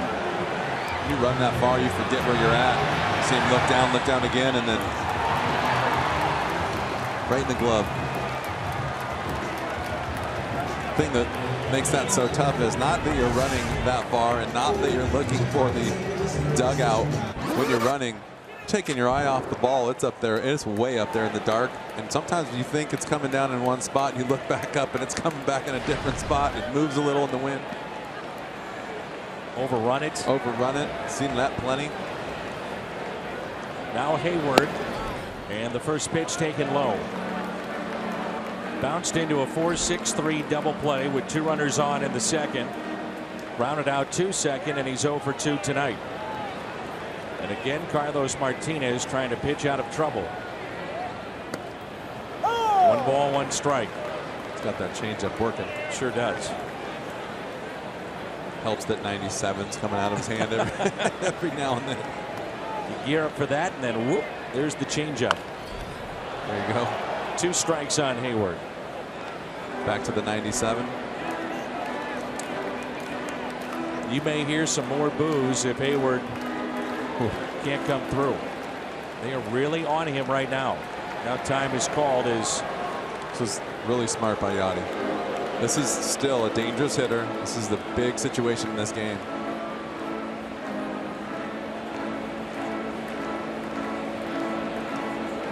Did you always feel when you went and faced your former team they had the advantage on you because they knew you so well?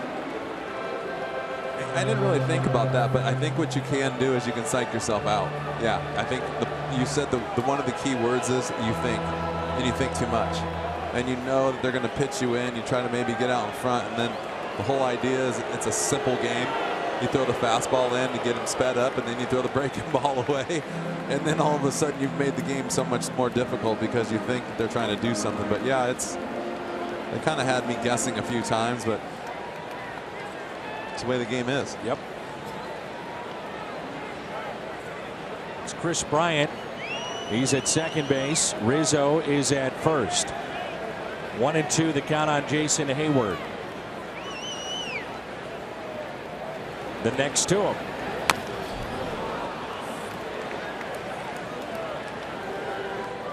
'99.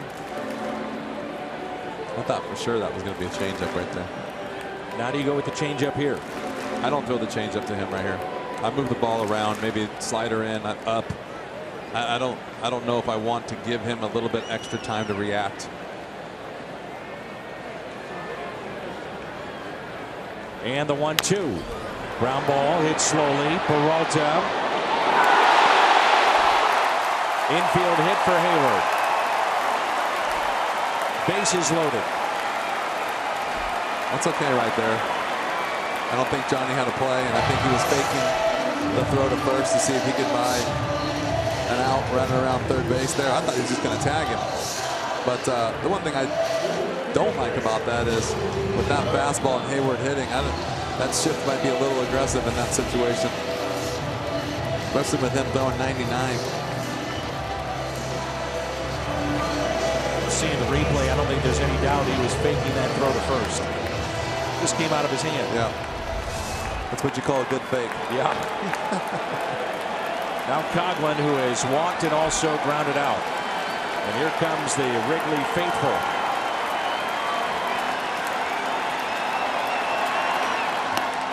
Strike one.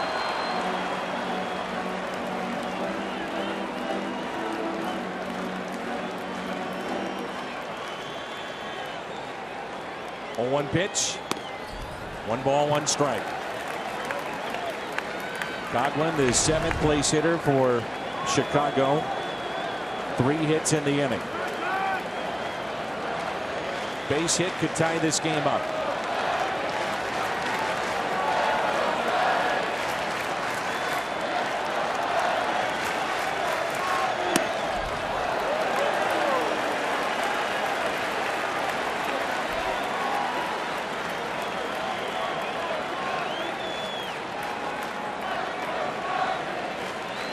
Big gap in right center and a 2-1 pitch from Martinez. 3-1.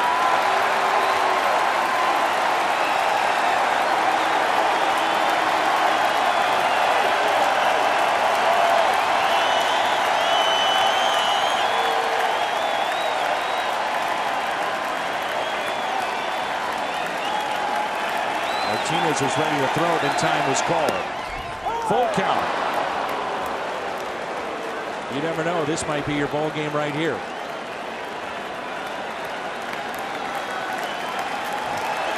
3-2 pitch. Fouled back, and he went with an off-speed pitch. Nice tight slider. I like that right there. He gives himself something different, but yet something he can control. And I'm perfectly fine with that. I mean, a lot of people, if he walks him right there, people are, why you throw that pitch? But obviously, you got to go with what you feel. Pitch number 109, lined into right field. A run will score. Here comes another. Throw to the plate, cut off by Martinez, and Yachty is hot. Why is he cutting off that ball there and not behind home plate? 2-2.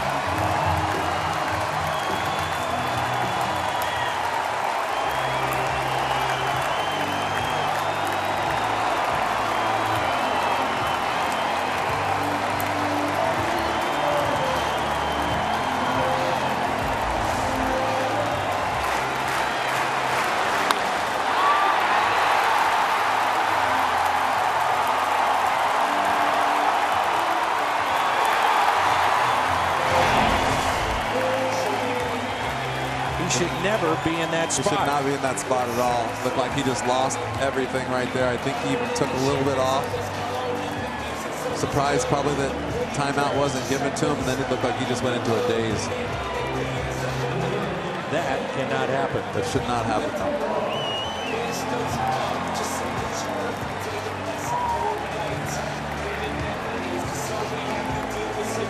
So the game is tied at 2. Coghlan trying to get time for the 2nd consecutive pitch. Wasn't granted, and then got a pitch to drive. Haven't seen that for a long, long time, and that is about as a bizarre play as you're going to see. Runners at first and third, and here is Ross. Pitch number 110 of the night. Fastball and a strike.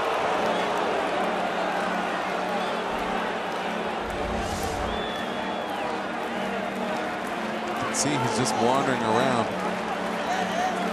Well, that would have been close too.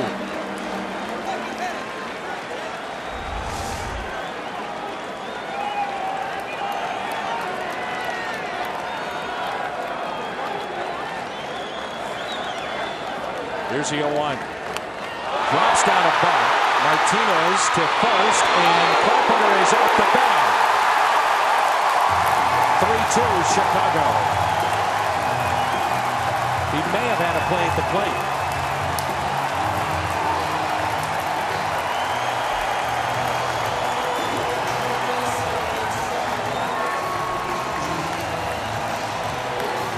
Danny, Joe Maddon's going to pull John Lester back here. He thinks Martinez has lost it a little bit, but not only could he had a play at the plate, maybe he had plenty of time to stop and throw that ball. His athleticism is so good that he'll rely on it sometimes too much. And that's just the heat of the battle and the speed of the game, and you got to go with your gut. Right there, it didn't work out. Like I said, now Joe's going to take out Lester and try to get in a bigger situation here with a hitter with a rattled Carlos Martinez. Jimmy, this kind of sums up the way the season has gone in terms of the fundamentals of this club. Yep, that right there is, this inning right here is a tough inning to swallow just because he had it all right there. You don't know if he's going to be out at the plate, but simple baseball, give him a chance. And the cutoff throw from right field. Carpenter is there in foul territory. Caesar pops out. Lester out of the game, but the Cubs have their first lead. It's now 3-2.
Run. The Gateway Honda dealers donate $1,000 to the Make-A-Wish Foundation of Missouri. Well, Travis Wood is our Chevy called to the pen. And if you're the Cardinals, you look at it, you know, you might get 5 outs in which you have a chance before you get to one of the game's best in terms of closing things out. And that's now Aroldis Chapman. There's Jed Jerko, Greg Garcia, then Martinez spot. A benefit of that inning, if there was any, looking at it from the Cardinals' perspective, is that Lester's out of this game. Definitely the one benefit there. Surprising move for me, Joe Madden taking Lester out of the game, but knowing Joe like I do, he literally was trying to take advantage of Carlos Martinez losing it a little bit. Jerko into left center field with a leadoff base hit. So the tying run is aboard.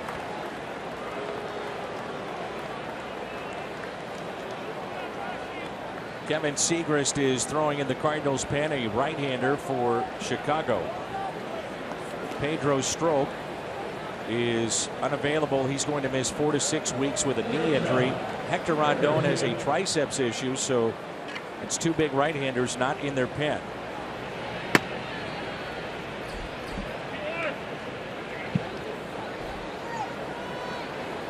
Garcia is 0 for 2. He's lined out and grounded out. A question here for the Cardinals and Mike Matheny. Do you bunt in this situation?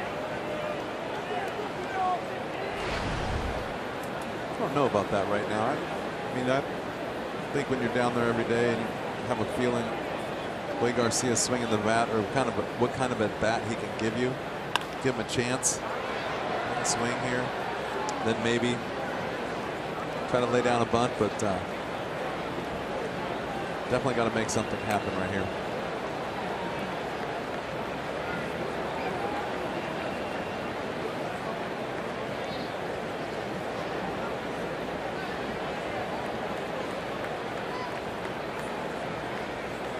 1-1 on Garcia.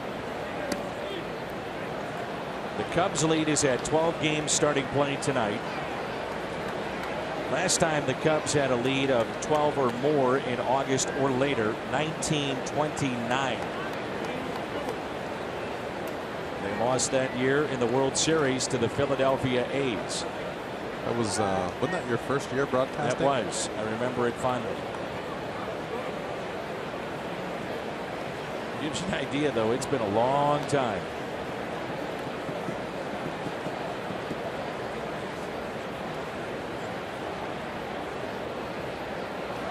Two and one the count on Garcia. Cubs just finished up a 4-game sweep, season sweep. They began the season with the Angels and then a couple of games here at Wrigley against the Angels, in which their pitching staff held Mike Trout and Albert Pujols 1 for 30 in those games. Only hit was an infield hit. That was it. The pitching has been spectacular this year. Pick off and out.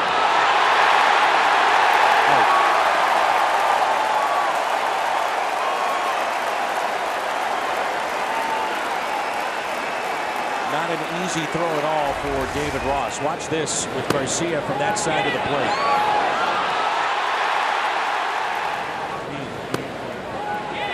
Jed lost his footing or something, because if he goes all the way back to the bag, he's safe. Just could not get there. Again, the little things adding up, not in the Cardinals' favor tonight. 3-2 the count on Garcia.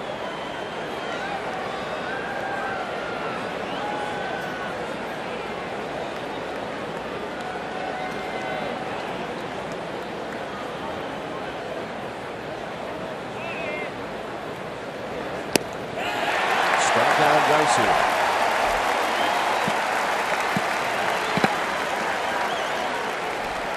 Afternoon baseball tomorrow. We'll have it for you on Fox Sports Midwest.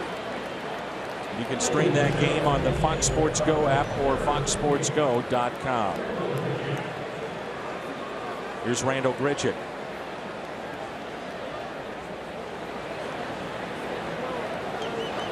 On the pitch arsenal for Travis Wood.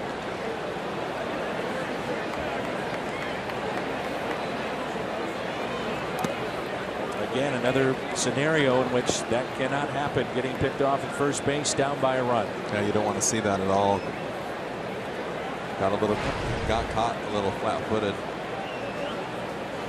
Give a little credit to the Cubs about catching that. I don't know if that came from the bench or the catcher. Or...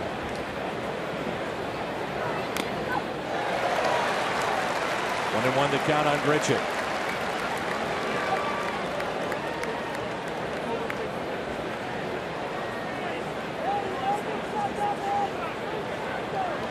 Certainly has the potential to tie this game with one swing of the bat. In the air, deep left field. Did he tie it at the wall? This game is tied. Randall Grichuk, welcome back to the big leagues. 13th home run this year.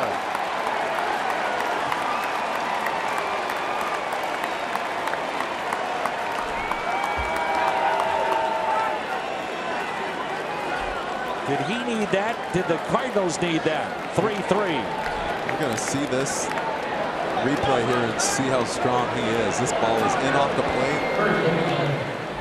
No hands out, no swing, just a little bit of the barrel. Just enough. Look at that. Pull his hands in. Just enough. And it's a new game. Everybody feels a little lighter right now. Jed Jerko, Carlos Martinez, that bench of the Cardinals. We're tied up 3-3. 1-0 pitch to Matt Carpenter.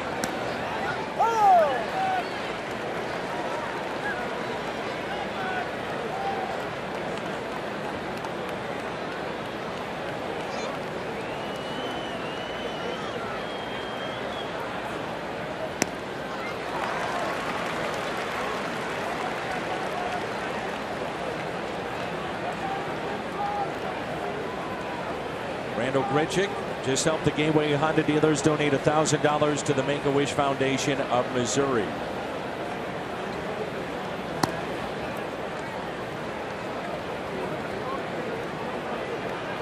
Two and two the count on Carpenter. Fly to center, fly to right, and has struck out. The 2-2. Lined into center field and a base hit. Go-ahead run is on. You wonder if that'll be it for Travis Wood. Here comes Joe Madden right on cue.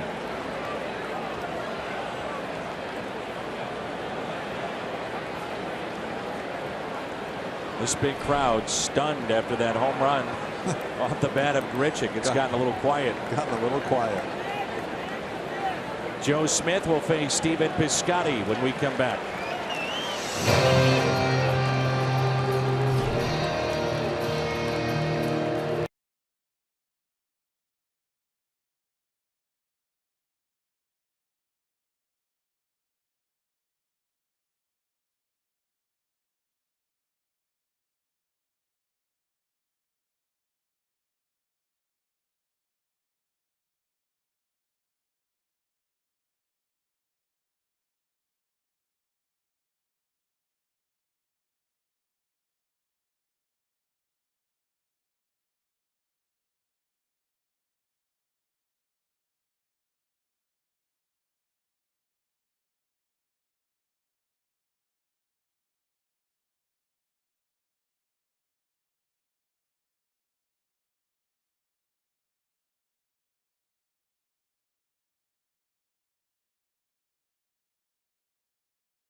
Pens now after the trade deadline. Zach Duke, the call up of Alex Reyes, Jerome Williams added, and the Cubs going for broke here. Joe Smith, the big one, Aroldis Chapman, and Mike Montgomery, a left-hander picked up from Seattle.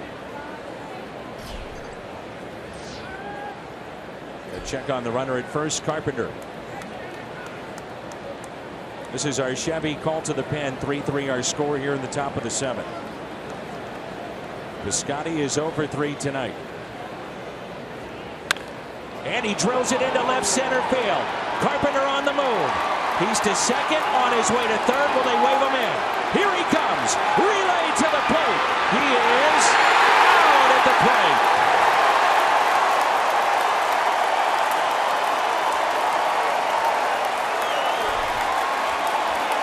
Relay perfect. And a strike from Addison Russell.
A chance, and that's right when the ball was picked up.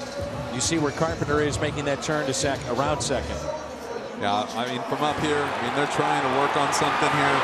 Maybe hoping that he'll throw the ball offline, but from up here, we can see a little bit better angle. I thought he had a chance to throw him out the whole way, but anything can happen. You take a chance. I didn't think that was a do-or-die situation, but you know, down there, Hammer's trying to get him home and trying to get the lead, especially on the road. So Martinez goes 6 innings here tonight, and now it's Kevin Segrist. Our Chevy called to the pen. 3-3 our score here in the bottom of the 7th. Dexter Fowler, the top of the lineup for Chicago.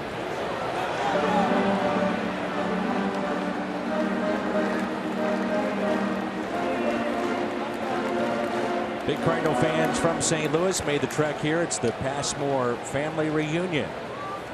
80 family and friends here at the ballpark tonight. Want to say hi to everybody back home here and in Florida watching on Fox Sports Midwest, and that's the Passmore family reunion.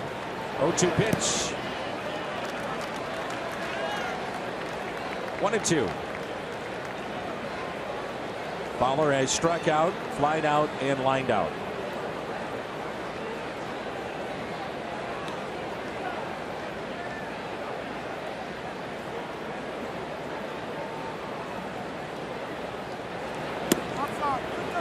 Doesn't get the call. A little bit outside. 2-2.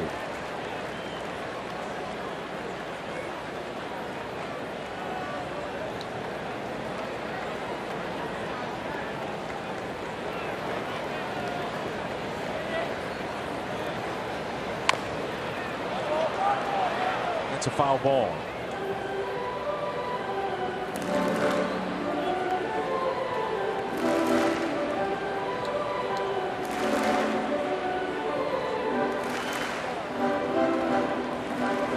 So Segrist here in the bottom of the 7th. Fowler, Bryant, and Rizzo.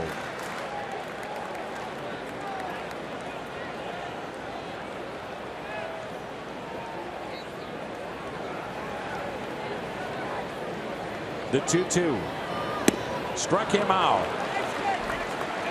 Good start for Kevin Segrist. Really good pitch right there for Kevin. I mean, that is as good of a pitch as you could throw to a guy who's having a great season.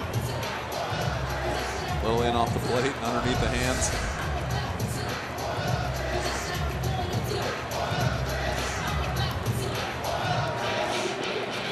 Carlos Martinez in his 6 innings of work, 3 runs, 7 hits. Struck out 4 and demolished a water cooler. It's part of his line tonight. Gatorade cooler. There's plenty of Gatorade to be tossed around. He was none too pleased. There it is. Put some duct tape and put it back together.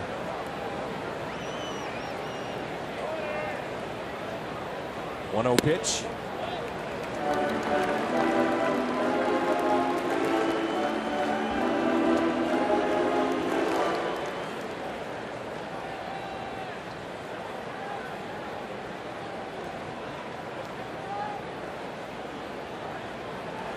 Here's a 2-0 to Bryant from Segrist. High drive, center field. That'll stay in the ballpark, and the catch made by Stephen Piscotty. 2 down.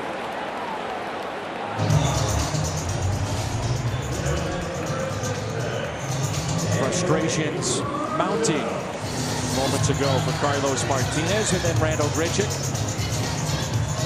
The home run, and everything's all right.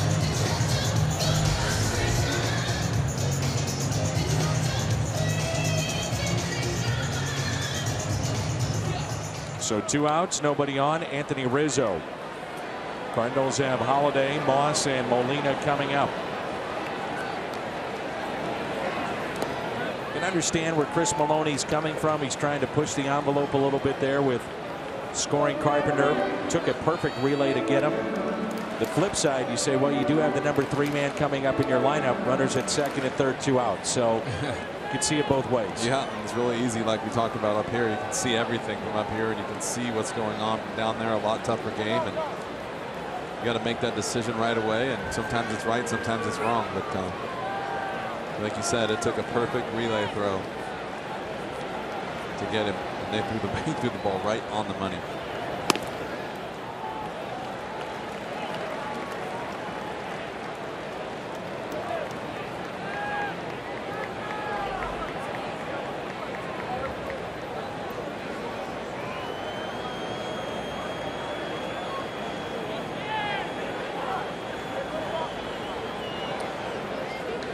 Shift is on and a 2-0 pitch. Rizzo with a fly ball into shallow right, sinking and caught. Moss running in to make the catch. So the middle of the lineup coming up, and we're tied up 3-3.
All right, Scotty, thank you. Here is Holiday. So the Cardinals pushed it with Carpenter and came up short.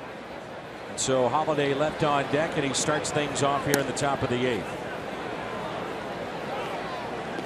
Right-hander is throwing in the pen for Chicago. Right-hander throwing for St. Louis in their pen. It's Matt Bowman for the Cardinals. Oh my. Holiday can't believe that's a strike call. 2-1.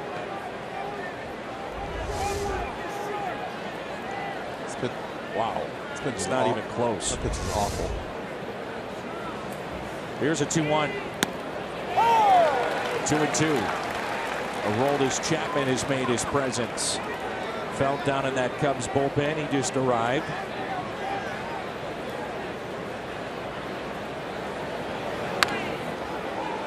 Chapman, since the start of the 2012 season, 25 1/3 scoreless innings against the Cardinals, 14 of 14 at save opportunities. It's pretty good. I'd say so. Moss on deck, and then Yadier Molina. Holiday is 1 for 3.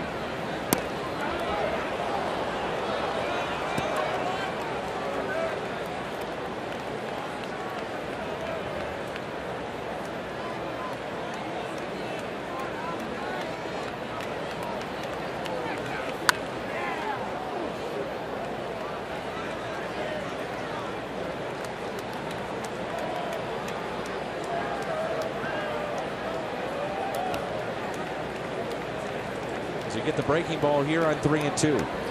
From what I just witnessed, he can have anything. He's got a lot of plate to work with. I mean, really, this is what's tough about being a hitter. 3-2 pitch and a leadoff walk. We've seen him double switching at times. Do you go with Hazelbaker and speed in this particular scenario? Potentially. A reminder that we have the Hall of Fame coming up. 16,000, or rather 30,000 fans, 16 and older, get a collectible plaque, and that honors Chris Carpenter, Joe Torre, Terry Moore, Sam Braden. That's coming up on Saturday, August 27th. So our Chevy call to the pen. We'll tell you about the changes when we come back. Justin Grimm, the new thrower for the Cubs.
Justin Grimm in the game. 3-3 our score. Leadoff walk to Holiday, and now Moss, who is homered here tonight.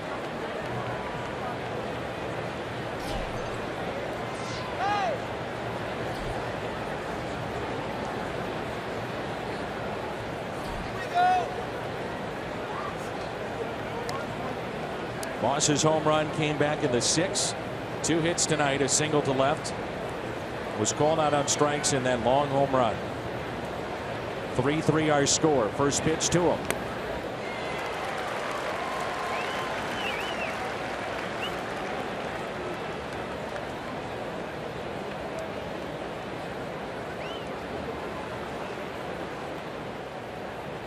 Yadier Molina on deck. Outfield is deep. 0-2.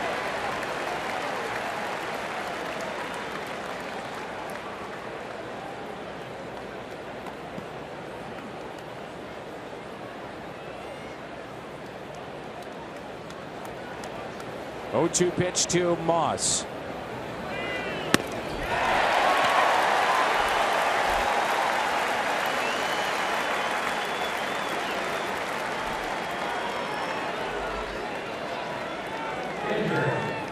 Hard to believe a guy just got called up from the minors with the stuff like he just showed right there.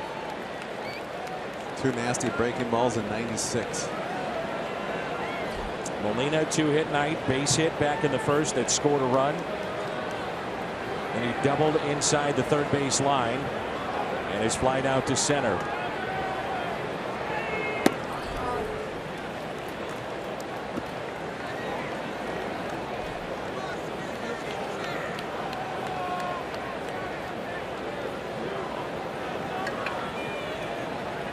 Matt Bowman continues to throw in the pen. 1 ball, 1 strike.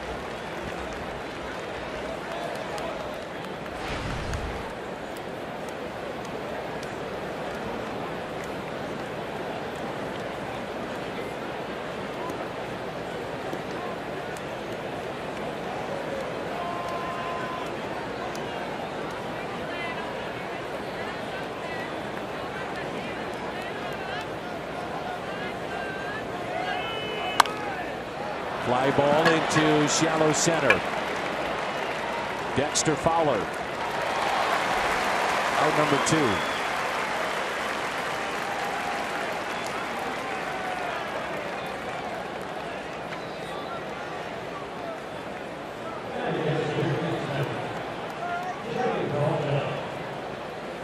Here is Johnny Peralta. It was 2 years ago. He had that dramatic home run when the Cardinals were down to their final strike here at Wrigley Field.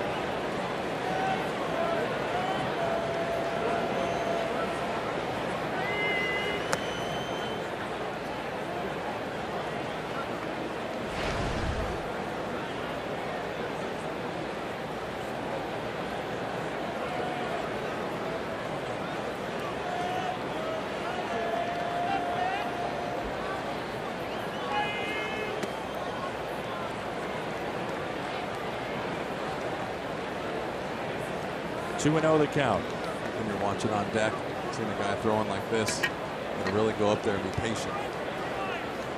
Can't go up there and try to swing at that 96. And you're getting a lot of breaking balls at the bottom of the zone in the dirt. Johnny Peralta laying off right there, trying to buy himself a heater. And still doesn't get it. Good breaking ball from Justin Bird.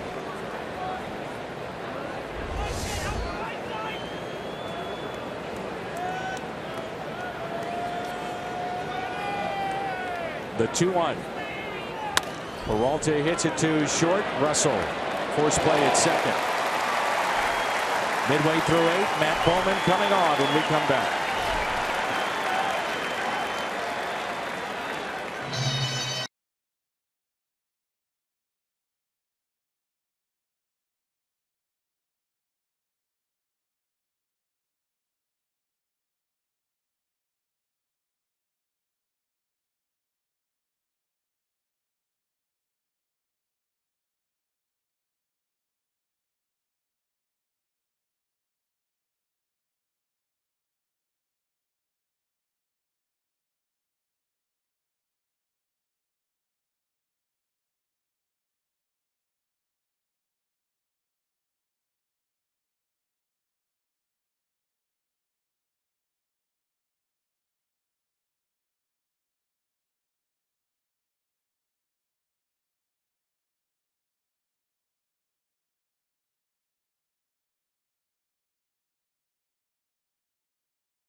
Ball is brought to you by Bud Light Lime and by Ford, the official cars and trucks of the St. Louis Cardinals. Shore of Lake Michigan, beautiful skyline of Chicago. Bottom of the 8th, we're tied up 3-3. What has been an entertaining ball game here tonight. Plenty of action. Still waiting for a little bit more offense. Matt Bowman into the 8th, and the first pitch to Ben Zobrist is taken for a ball. Cardinals went with Bowman in a close game last time he was out there, and the defense behind him let him down. Here's a 1-0 pitch to Zobrist, who has walked here tonight. 1 ball, 1 strike. This is a guy you have to be on your toes with. He's going to throw the ball over the plate. He's going to get contact, ground balls. He'll be ready to go on the infield. 1-1 pitch. Back to Bowman. Got him to reach. Flips to first, and Carpenter there. And there's 1 down. Help celebrate the 50th anniversary of the historic Beatles concert at Busch Stadium 2. That's Tuesday, August 23rd. Beatles Tribute Night at the ballpark. Purchase a special theme ticket, get an exclusive Beatles at Busch Stadium t-shirt. And our evening with the 06 Cardinals will be the night before on Monday. Edmonds, Eckstein, and Flores. All kinds of things happening at Busch Stadium. Just had soccer, Paul McCartney this weekend. Those tickets for our evening of the 06 team, cardinals.com/events. So Chevy called to the pen, and the 1-0 pitch by Bowman to Addison Russell.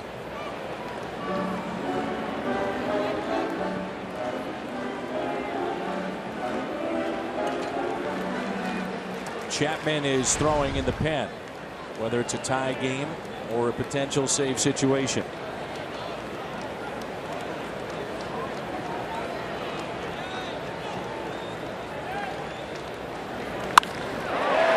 To left center.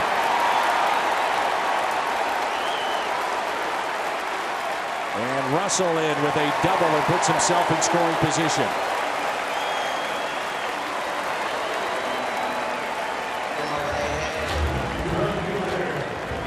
This copyrighted telecast is presented by the authority of the Cardinals. It may not be reproduced or retransmitted in any form. And the accounts and descriptions of this game may not be disseminated without the express written consent of the St. Louis Cardinals.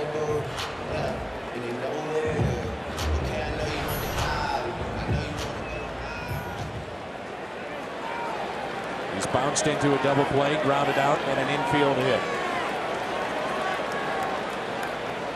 Jason Hayward looks at strike 1.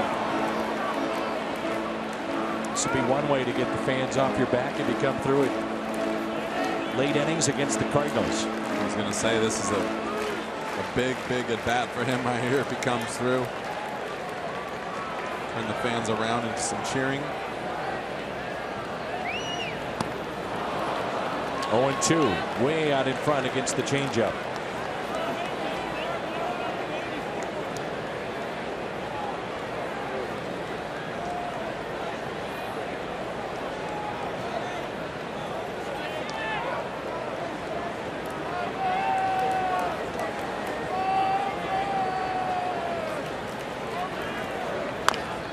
Little tapper back to Bowman.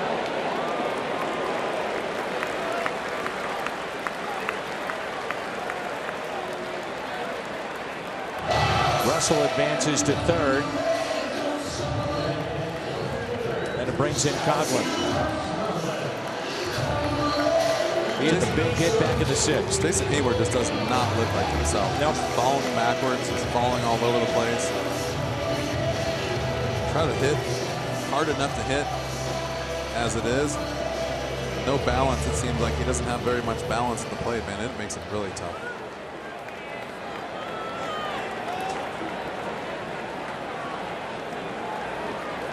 Go ahead run at third base.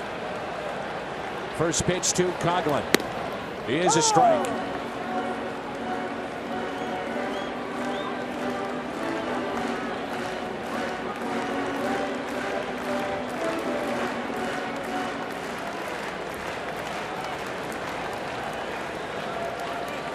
A warm, hot night here in August in Chicago. The 0-1 pitch.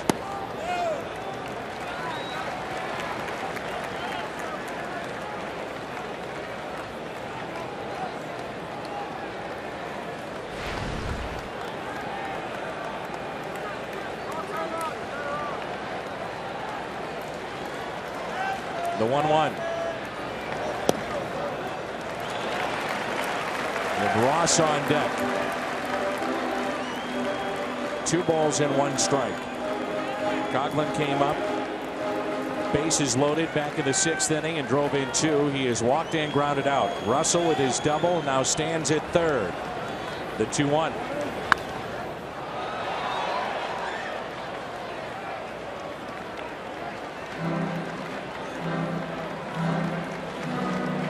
I like the way Matt Bowman just goes right after the hitters. Really doesn't fool around too much. Gonna miss here and there, but like you said, he's pitching to contact, moving the ball around, and just kind of comes right at you.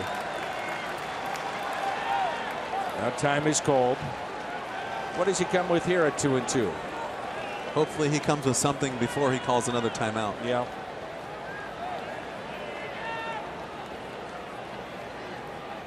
Two.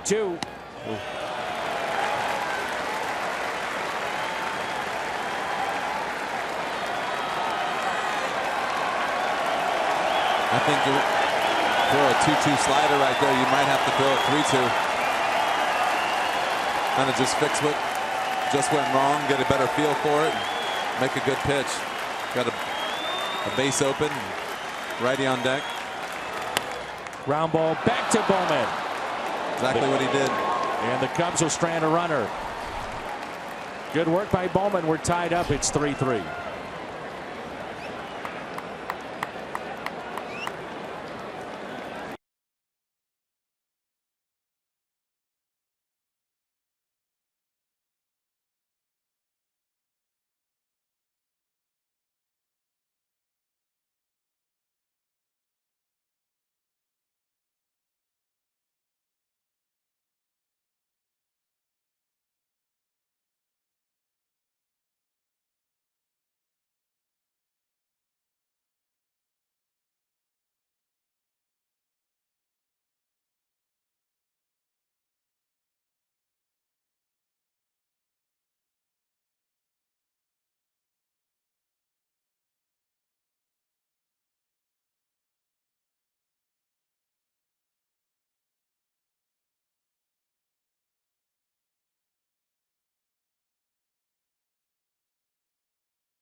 Pen, the hardest thrower in the game today, and that is Aroldis Chapman. That's his average velocity, not what he's hit one time. That's his average velocity, 100.2. So as a hitter, how do you, I mean, crazy question, but how do you approach trying to hit this guy? You literally choke up a little bit, you shorten up your swing, and you just try and literally put the ball in play. You try to hit the barrel. You try to make everything super simple. Be quick and try to swing it. Try not to swing at a ball. Take a walk. Take a base hit to right. You cannot try to overswing and match power for power. It will not happen. Here's Jed Jerko, who is a terrific fastball hitter. And if you can just get in the right position and get the bat there, he'll do all the work for you. Home runs will come. Jerko rips it to third. Like like we said, he's a good fastball hitter and hits a rocket to third. 99-mile-an-hour fastball, first pitch of the game for Chapman.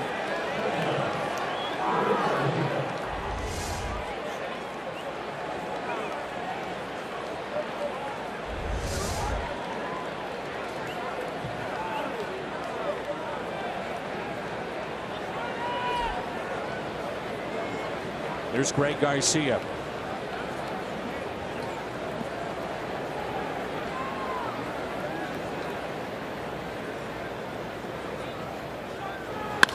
Garcia lines it to third again. Baez playing in and takes a rocket at third base, and potential extra bases away.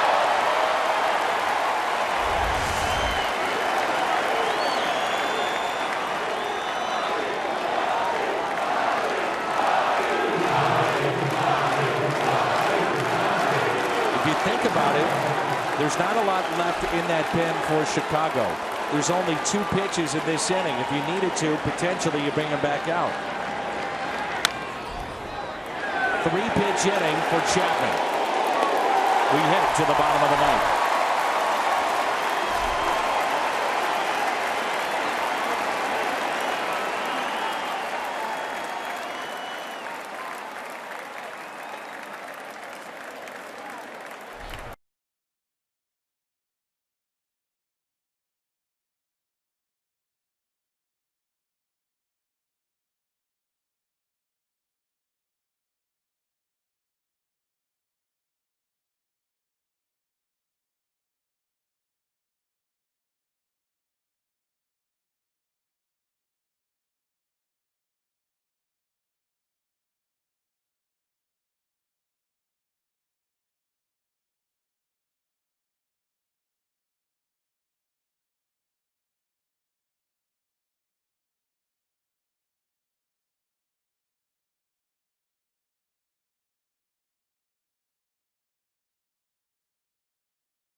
This is our Chevy call to the pen, and it's Seung-Hwan Oh.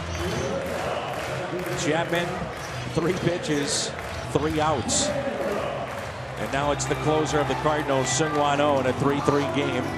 Game in which has seen the Cardinals down 3-2, tied it up with a Grichuk home run. And our What's on Tap takes us to tomorrow. Hopefully the rain stays away. We understand a ton of rain in the forecast. So Budweiser What's on Tap. Great matchup. Wainwright, Arrieta tomorrow on Fox Sports Midwest.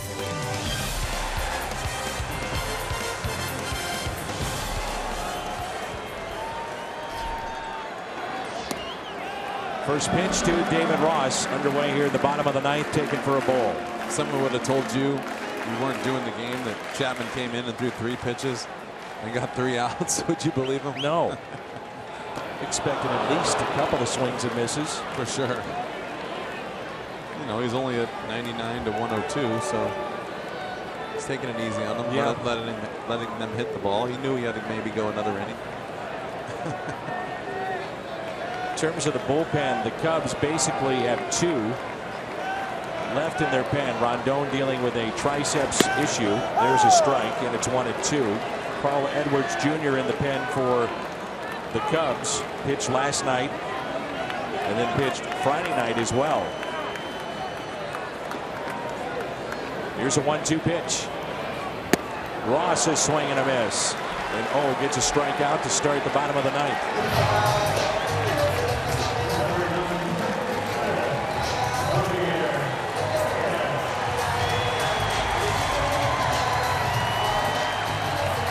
On the black right there. Ross maybe trying to do a little too much.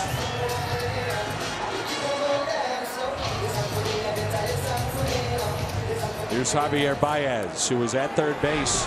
Those lineouts to him. You know, the Cubs made these deals, in particular Aroldis Chapman, and did not have to give up Baez, did not have to give up Kyle Schwarber. They gave up a lot, don't get me wrong, in terms of those that follow the game, in particular in the minor leagues, but two guys that have been here at the big leagues and shown they can hit, Baez and Schwarber, they did not have to give those two up. It's a pretty good find right there with get a guy like Chapman into your bullpen, not giving up any major pieces of the puzzle. Currently. 2-1 the count with one out.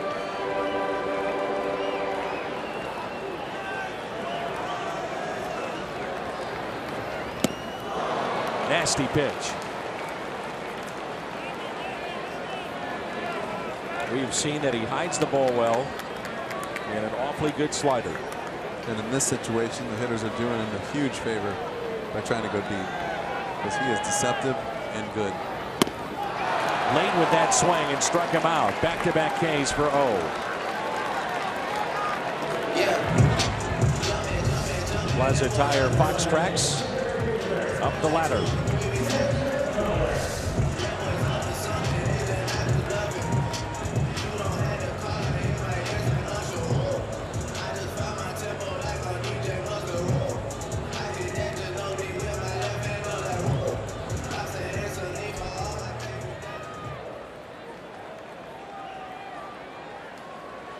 Here is Dexter Fowler.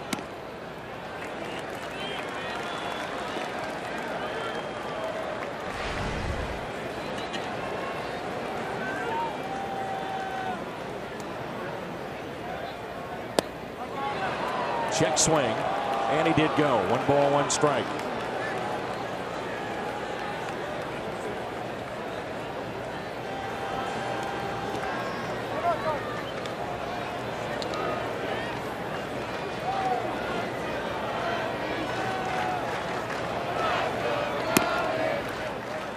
Looking ahead to the 10th, if we get there, the Cardinals will have the top of the lineup. Carpenter, Piscotty, and Holiday.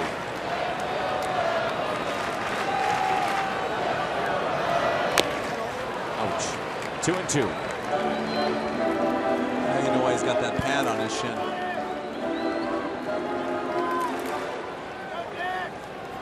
You're either one of those guys that hits the ball off your feet or you're not. There's just really no in between. Guys that don't, little uppercut, maybe once a year, if that. Struck him out. He strikes out the side here in the bottom of the ninth. Matt Carpenter leads it off when we come back. The Cardinals leadoff man. Extra inning.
All season long, Jack Link's beef jerky. Feed your wild side.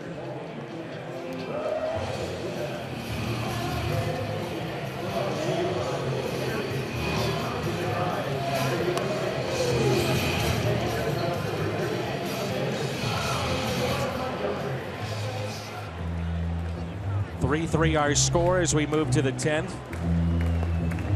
Chapman is out. Montgomery is in. This is our Chevy Cole to the pen. 5th appearance with the Cubs this year. 37th overall as he came over in a trade at the deadline.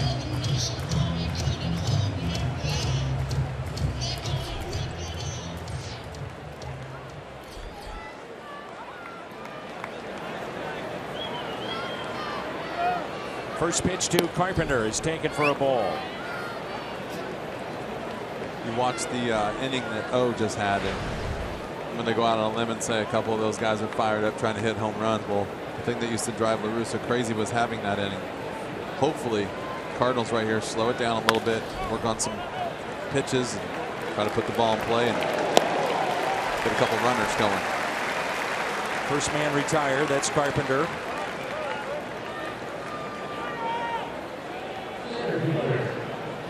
Cardinals on the night have stranded 6. 7 base hits, 3 runs scored. Here's Stephen Piscotty. Key play in this game was his double back in the 7th. And Carpenter trying to score from first. Cardinals pushed it and came up short.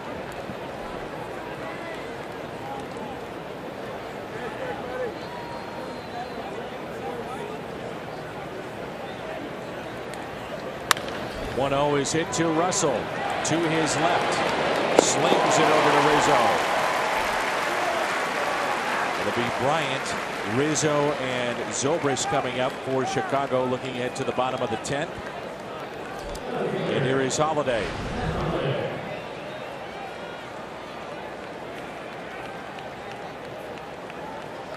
Wind has picked up, and so maybe start thinking about home run number 20 here for Matt Holliday.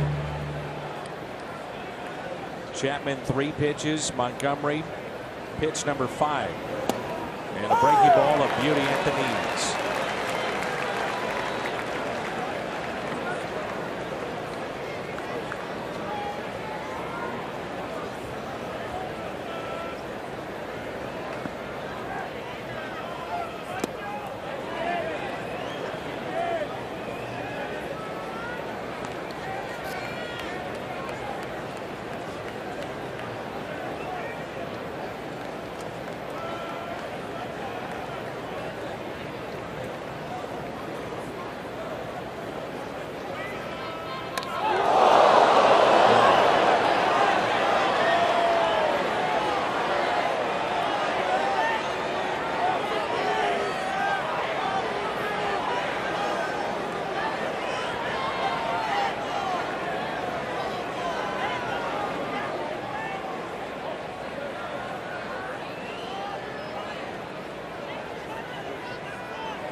Up near his head, and it looks like it hits his Thumb hand. or wrist or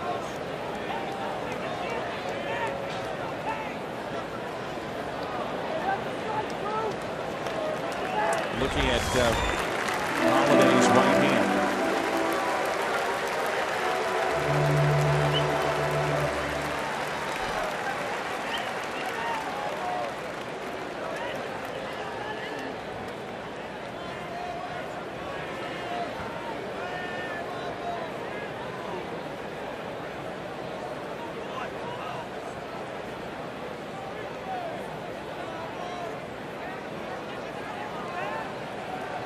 Jeremy Hazelbaker, that's already started to swell up considerably. Wow. So Hazelbaker will be the runner for Holiday.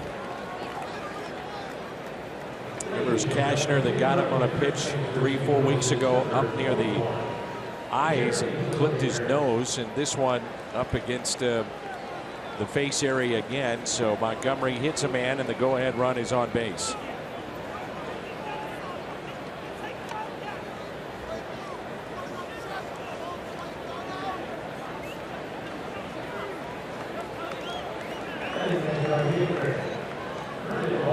Here's Brandon Moss. 2 hits tonight, 2 strikeouts. Well, that swelled up in a hurry there on Holiday. And that pad right there in the bottom of your thumb is super sensitive. Pitch taken low. Moss a single to left field back in the first inning. Struck out looking. Solo home run in the 6th. And a strikeout in the 8th. Let's see if Hazelbaker can get a jump. Not running. Pitch is a strike to even it up. Jeremy might be the best threat to steal for the Cardinals.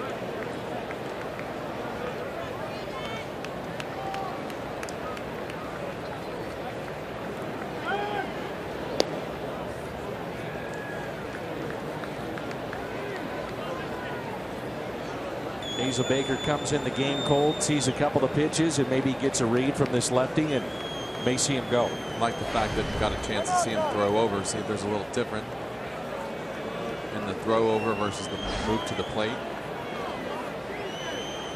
2 outs, maybe take a chance, especially with the lefty. A little bit of a shield for the catcher. All depends on that time to home plate, though.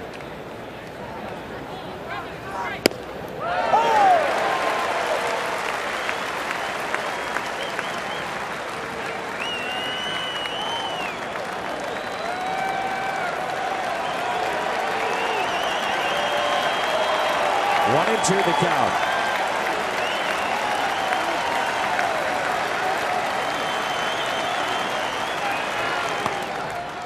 Throw down to first, and Hazelbaker back in easily. Ross picked off Jed Jerko earlier in our game, and that wound up being a key out. And that's Contreras now behind the plate, not Ross. If you think about it, if Jerko wasn't picked off, different score right now. 2-2. Contreras, by the way, has an absolute cannon for an arm.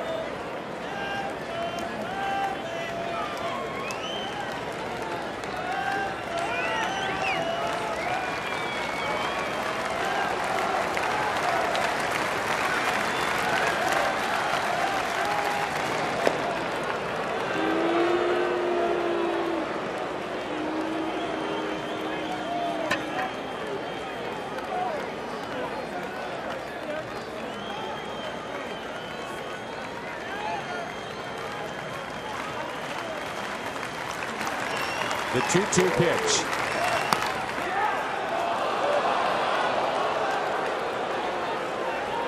Up just a little bit.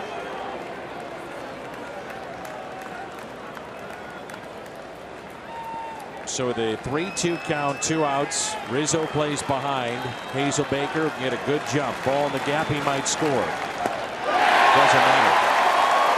We head to the bottom of the 10th. We're tied up. It's 3-3.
of hits in the first off of John Lester. Base hit by Molina that scores Holiday.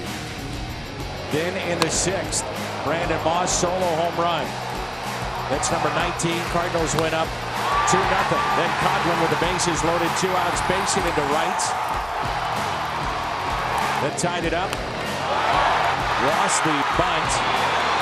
Pulled Carpenter off the bag. That made it 3-2. Pinch hitting, Randall Grichuk back in the big leagues. And a solo home run. 3-3 our score, along with Jim Edmonds, Dan McLaughlin with you, Jim Hayes as well. Bryant, Rizzo, and Zobrist. Oh, struck out the side. Back in the bottom of the 9th.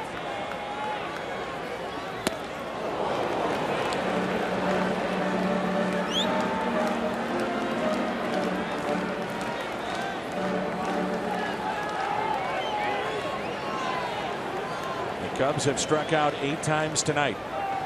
0-1 pitch. There's that little tailing action in on Bryant. And I like that because earlier in the year you talked a lot about how he just stays away. But you know what? You can't do that for an entire year. Guys will catch up to that. You're going to have to keep some people honest. Going in again, the 0-2. Especially with his control. I mean, we've seen a lot. If he's going to miss, he misses a little bit off the plate, a little bit up, but he doesn't miss over the plate that much. And pitching in is definitely a way to keep people honest and give you a chance with that slider. He can go slider down and way off the plate. Get somebody cheating. Just like that. 1 ball and 2 strikes.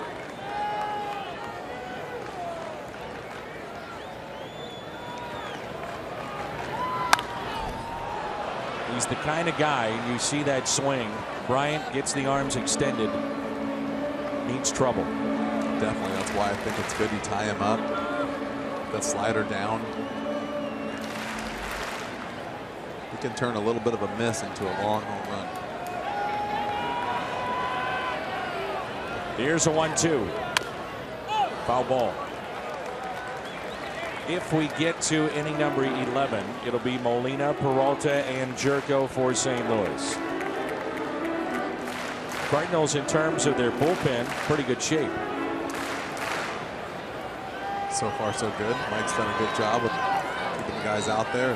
The guys actually, Cardinals pitching staff's done a great job tonight of just keeping themselves in the game, keep their pitch counts down, doing what they're supposed to do.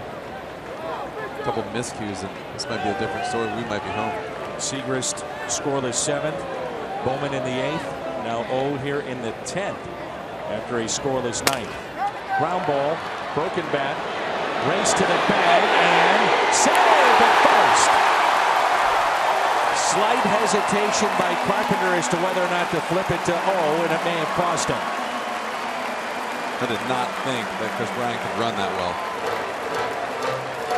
You got to challenge that, whether Absolutely. you can see it or not. It's not even debatable.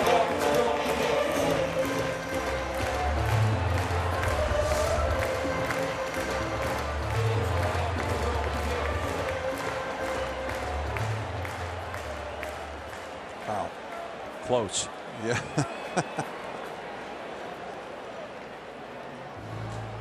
I mean, that is as close as it's going to get.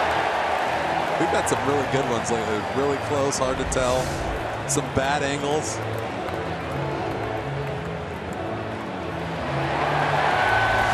Looks like he might be safe. That's a really bad angle again.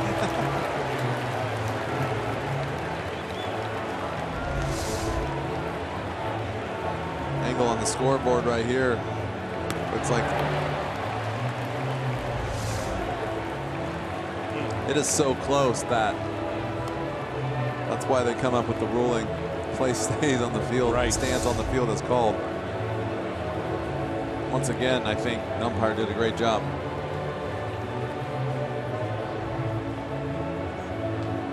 You're right, though. Think about it. That one little click.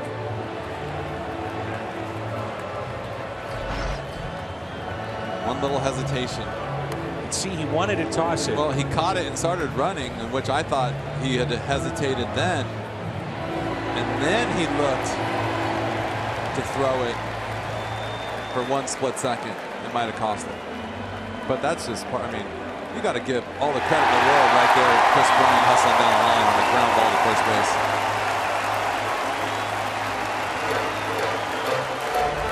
Here's what you're talking about, Jimmy.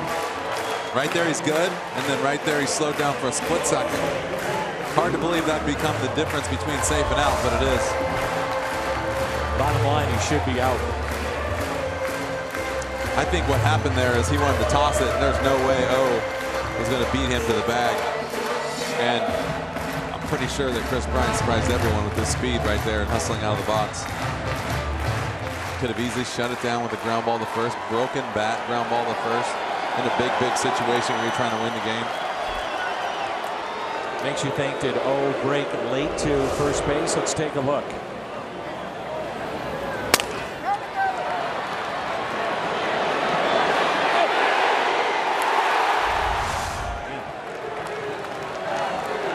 Now Anthony Rizzo. Zach Duke is throwing in the Cardinals pen.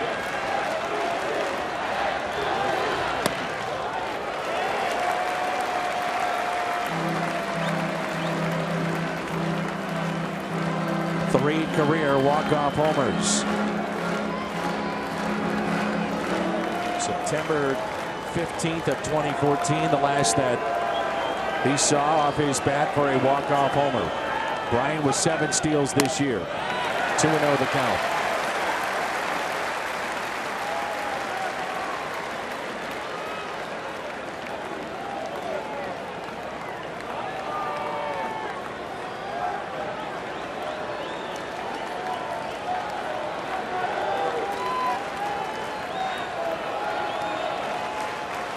Rizzo with 24 home runs this year.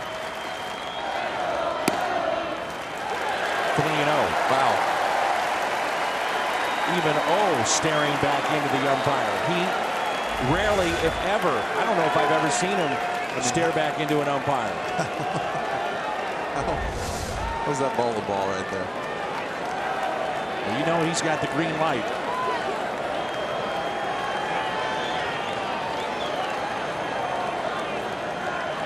Two hits tonight. 3-0 the count on Rizzo.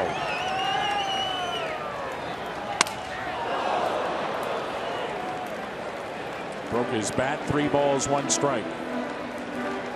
There's a reason they call him the Stone Buddha. You don't see much reaction out of him ever, good or bad.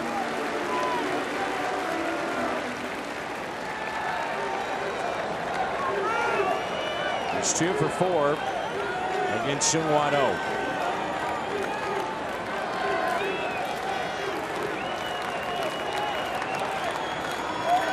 That strike zone that was very, very wide open for a while has definitely shrank.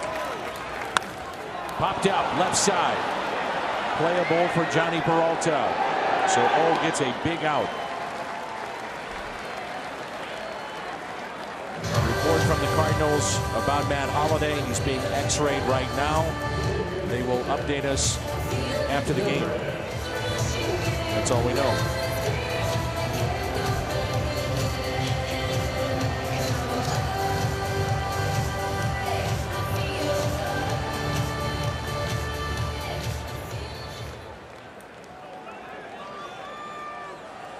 Here's Ben Zobrist.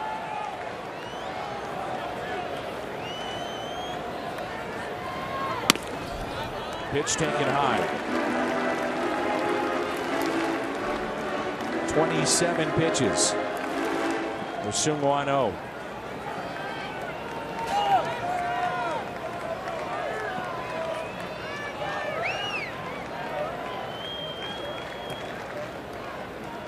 Here's a 1-0.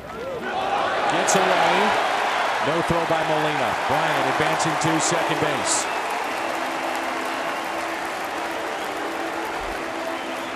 Wild pitch charged to O.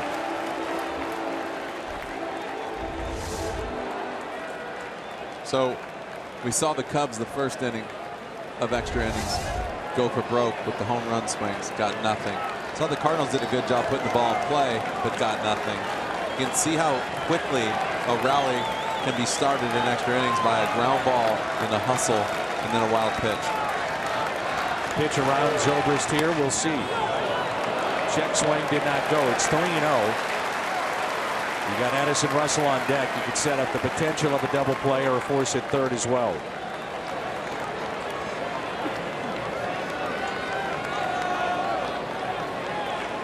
Chris Bryant, the winning run in scoring position. 3-0. Walked him.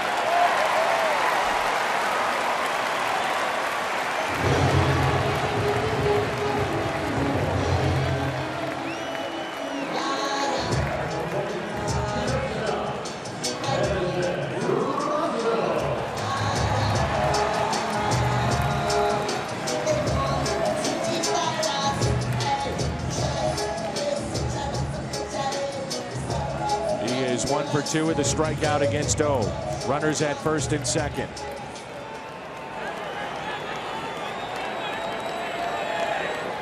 .30 pitches for Seung-Hwan Oh.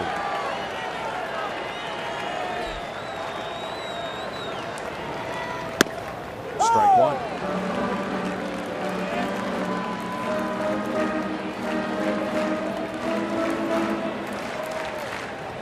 Russell with a walk and a double here tonight. It's popped out and grounded out.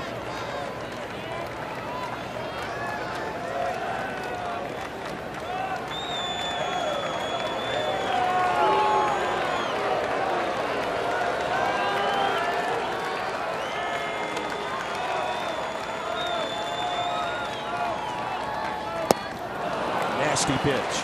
Really good slider right there, and you can see just the panic of being in strike one what they can do to you also. There's another one of those swings though. Like he got started a little early, trying to lift, and then the ball just disappeared.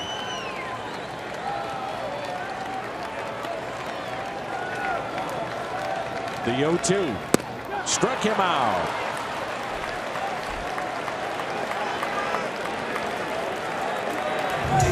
Once again, it is Hayward.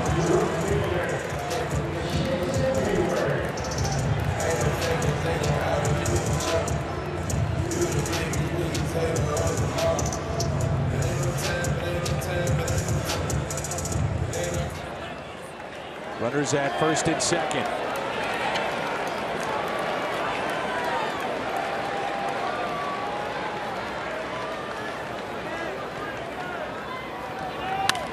Hayward on the first pitch pops it up. Catch made by Jed Jerko. Seung-Hwan Oh, 2 scoreless innings.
jerky all season long. Jack Link's beef jerky. Feed your wild side.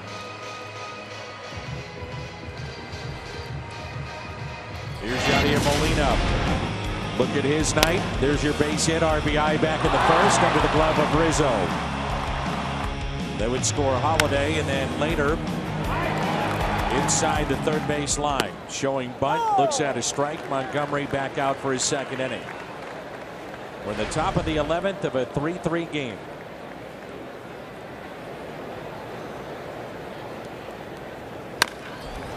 Hit up the middle. Tough play here. And it finds a hole. Base hit, Yadier Molina in a 3-hit night. Finds a way. Good start to the inning right there. Just a simple base hit. Simple base hit, maybe a bunt, maybe another base hit, maybe another wild pitch, jam shot into right. I'll take anything right now.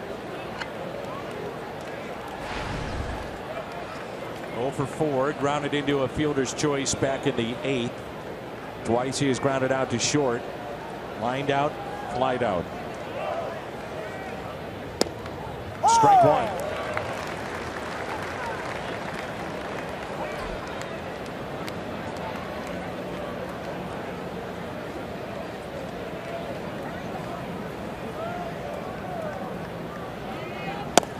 Strike two.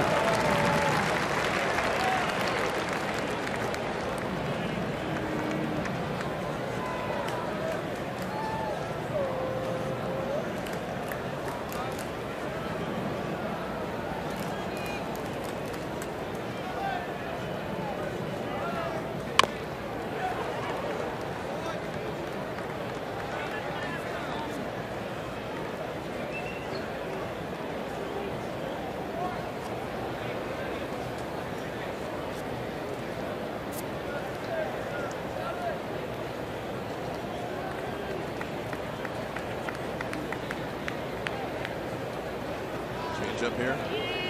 Wind is blowing out and it's fouled back. Blown out to dead center field here at Wrigley.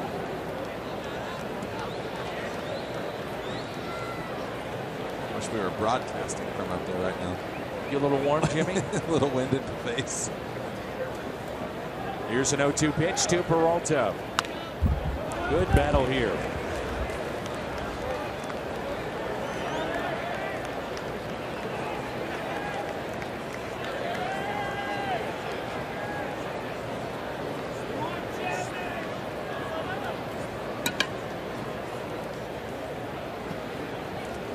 Short lead at first. 0-2 pitch and struck him out.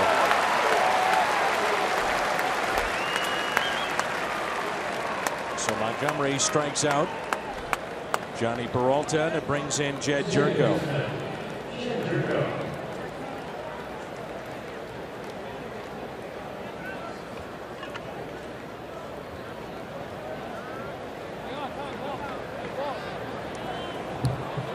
And now time is called. Ball gets away from the Cardinals' pen.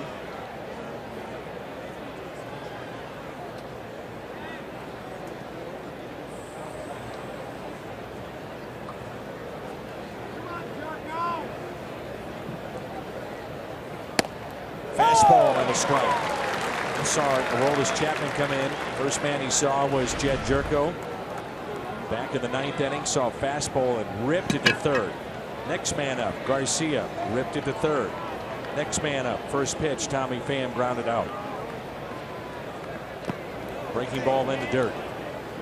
Not that you're thinking right now, if you're Mike Matheny, certainly about tomorrow or the next day. It's in the back of your mind, but Seung-Hwan Oh, 2 long innings. Chapman, 3 pitches.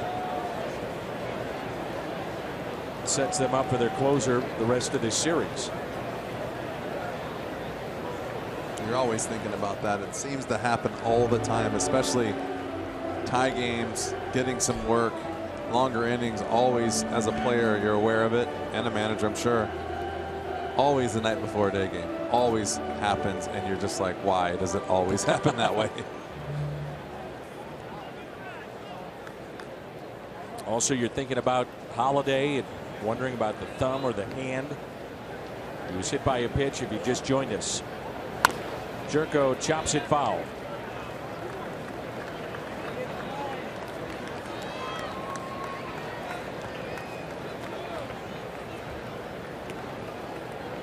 John Lackey starting to throw in the Cubs pen. Second time in the past 2 weeks he has done that. The other time was against Seattle, but did not come in to pitch. It's taken high. Zach Duke getting loose in the Cardinals pen.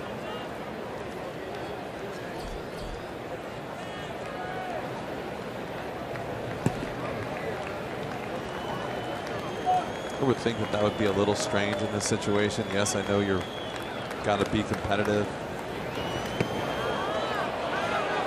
and you don't want to lose a game, but throw one of your starters out there and maybe like a day or two early, 11th inning when you got a 12-game lead. But you got to play the game and play the game right. So I think when you're stuck, you're stuck.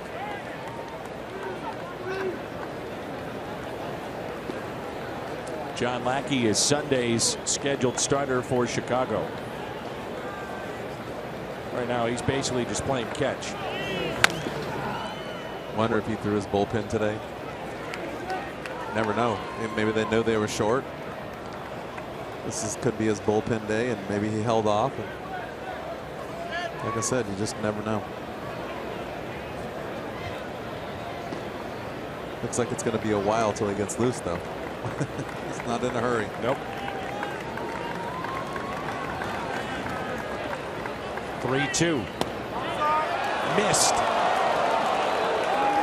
So the Cardinals have runners at first and second.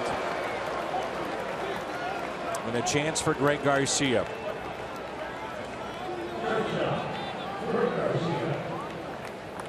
Good at bat there by Jed Jerko, on base for the third time in this game. A single and 2 walks. Garcia is 0 for 4. And now Mike Leake with Molina in scoring position will be your pinch runner. I can tell you one thing. It's definitely going to get interesting if this game goes a couple more innings. Start running maybe out of even another inning. Position players, pitchers, those kind of things. So you have a pitcher running for Yadier Molina, a starter getting loose in the bullpen for the Chicago Cubs. And you're running out of room on your scorecard. I am. You quit in the 5th? What'd you do tonight? Quit in the 10th. I quit out of good luck and it didn't work. Garcia looks at a ball.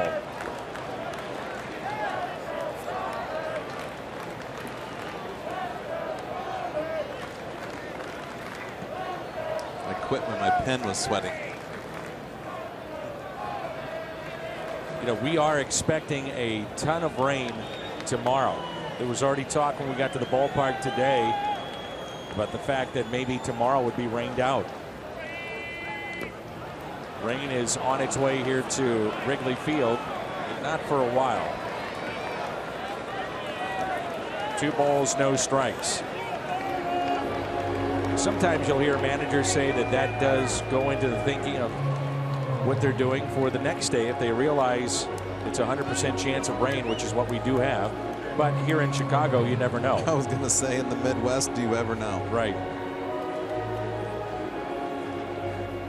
That's Chris Bosio, the pitching coach of the Cubs. 2 balls, no strikes on Garcia. And Colton Wong is at the on-deck circle. If they use Wong, Cardinals then would be out of position players. Rosario has to come in for Molina.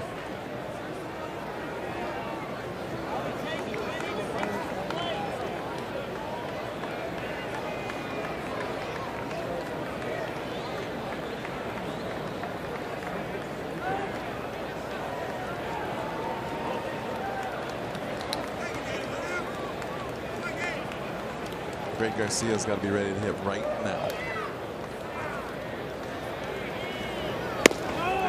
Throw down to second. It's off oblique, but does not go into the outfield. That's all you need if you're the Cardinals. You've already lost Holiday. He just took a one-hop fastball off the underneath of his rib cage on his throwing side. When you think about it, it's not a bad idea It's a gutsy play, but you have a pitcher coming in this game.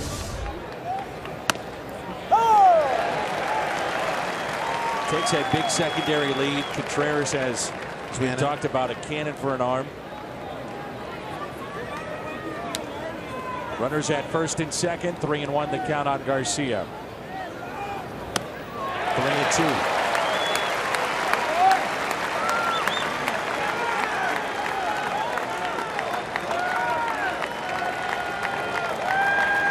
Bunch of this crowd, over 40,000, is stuck around, making some noise here on 3-2. The next two, Greg Garcia. Struck him out.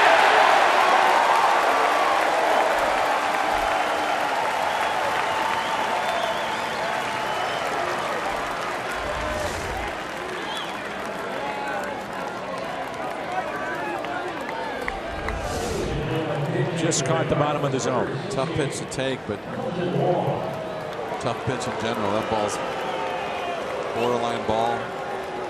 But I think that 3-1 slider kind of got in his head a little bit. It was in New York, one of the biggest hits of the season for the Cardinals, Colton Wong, and that ball gets away. Runners advance to second and third. For Wong, it was a double at Citi Field against Jerry's Familia. Outstanding closer of the Mets. Colton would love to come through here. It's been a tough year for him. Wild pitch. Runners at second and third with 2 outs. Carpenter on deck. Now time is called.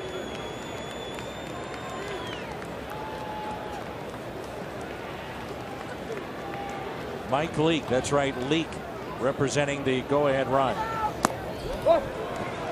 2-0. John Lackey right now just standing on the mound. Essentially, I've been watching him just playing catch. Hasn't really geared it up. A little bit of the body language might tell you that he might not want to pitch in this game. Hoping not to have to pitch in this game. Pitch number 37 for Montgomery. Inside. 3-0. You got to wonder if this lefty is running on fumes. Starting to get a little wild.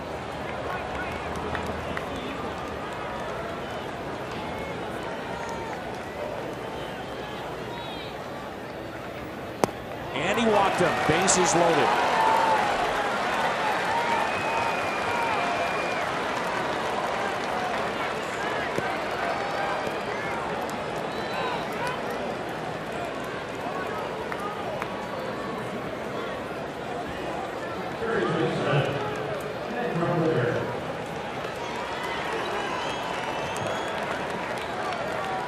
Carpenter with the bases loaded. 2 outs here in the top of the 11th. And a 3-3 score.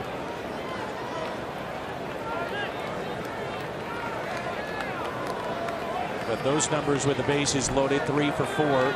He's driven in 6. First pitch to him. Strike one.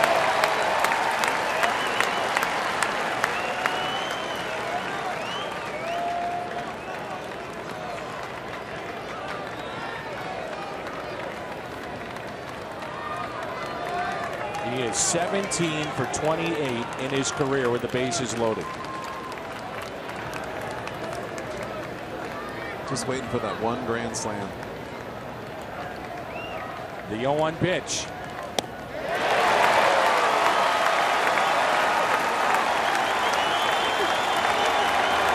On their feet again.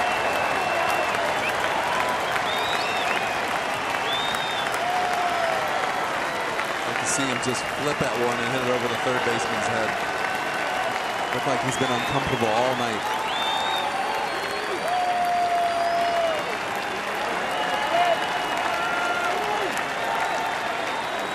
The 0-2.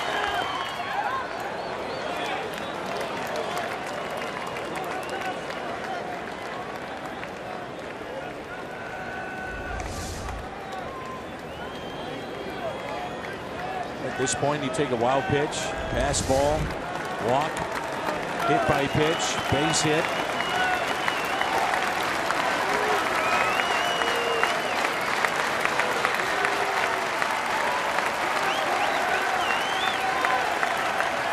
The 1-2 pitch, instead a check with his pitcher Montgomery to make sure they're on the same page.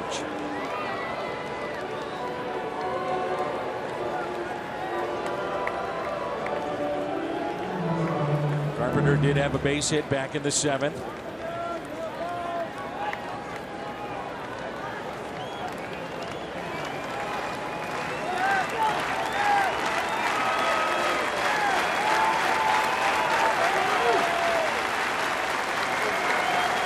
Here's a 1-2.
Contreras, the pitcher spot. That'll be Soler, who's at the on-deck circle. And then Baez. New pitcher is Zach Duke. First pitch is taken for a strike.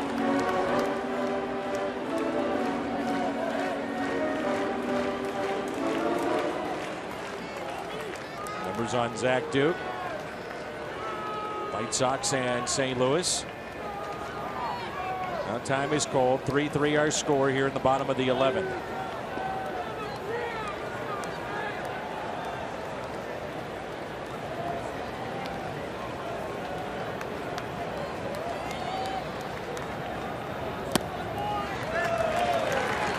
One ball, one strike. Contreras has some power. 6 home runs, 20 RBIs in limited time. First hit in the big leagues on the first pitch he saw was a home run. Base hit in the right center. And the winning run is aboard.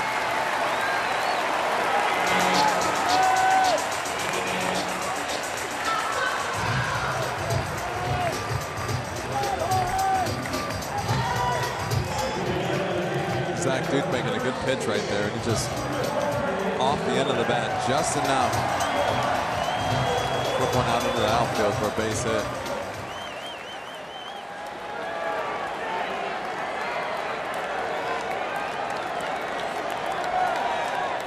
Here is Soler. First plate appearance of the night.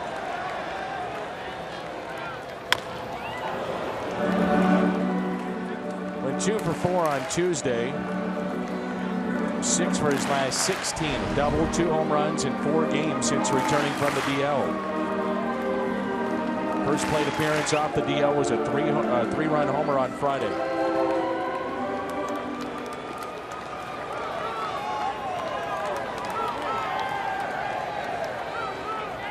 And the 0-1 instead of check on Contreras.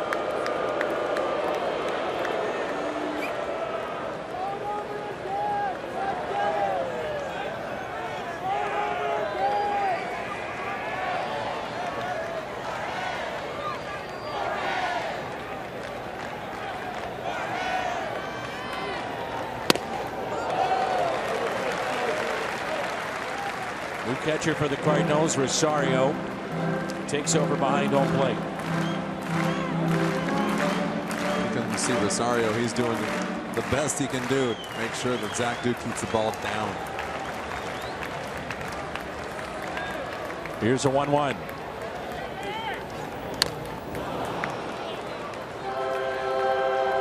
Cardinals out of position players. Rosario is your backup catcher.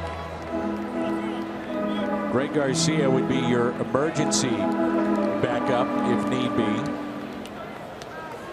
Cardinals have used Mike Leake as a pinch runner. John Lackey now starts to throw more aggressively in the Cubs bullpen. The outfield features Hazelbaker. Moss now shifts to left field. Piscotty is in right. Peralta at third, Garcia at short, Jerko at second. Matt Carpenter still at first.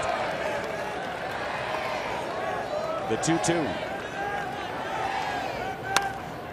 Got him out in front, popped up.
Think about the potential of starting the runner here. Soler does strike out, though, an awful lot. I think this would be a good example of when you do not run a guy in the 3-2 situation with nobody out. But then usually when we're sitting up here guessing, we're usually wrong. But I don't think in this situation with Soler hitting is the right time to run. 3-2, not running, and the pitch is pulled foul. A couple more foul balls, though. I see that change.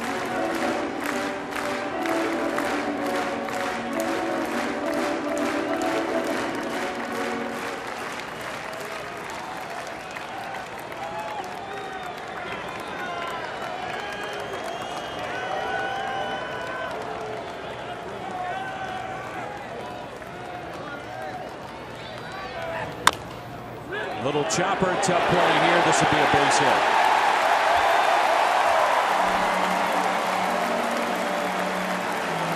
Runners at first and second, and nobody out for the Cubs.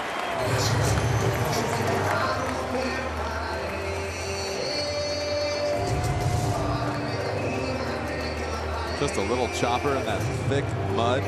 Doesn't do anything. Not what I was expecting out of that at bat.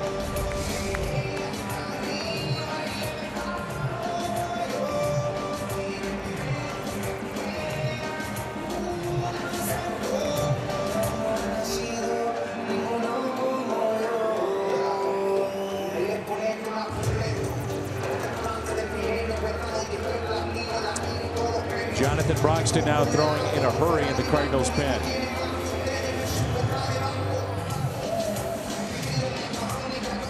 The Cubs, if they win this game, that would be 10 straight and push the Cardinals to 13 back in the NL Central.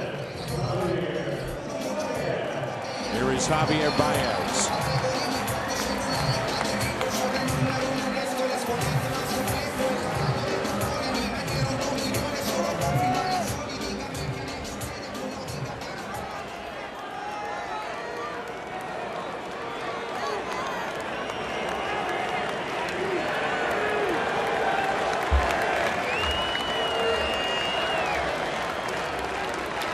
Corners are in just in case for the bunt. First pitch is strike. Jimmy, do you think now that if you're Mike Matheny, your outfield, would you encourage him to play a little bit more in? That's the winning run at second base. I think with the wind blowing, I think it's a little scary, but yeah, you got to kind of creep a little bit. I mean, Contreras can run a little bit for a catcher. The grass is thicker than a lot of places. And you can see that the right and left fielder are playing pretty deep. 1 ball, 1 strike. I think maybe with 1 out for sure they're going to move in.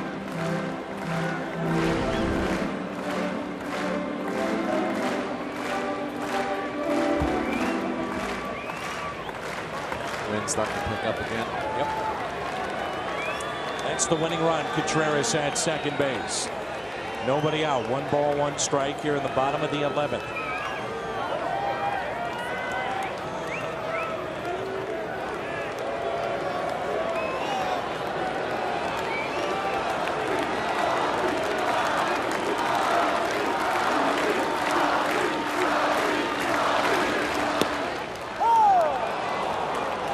Showing bunt. Takes a strike.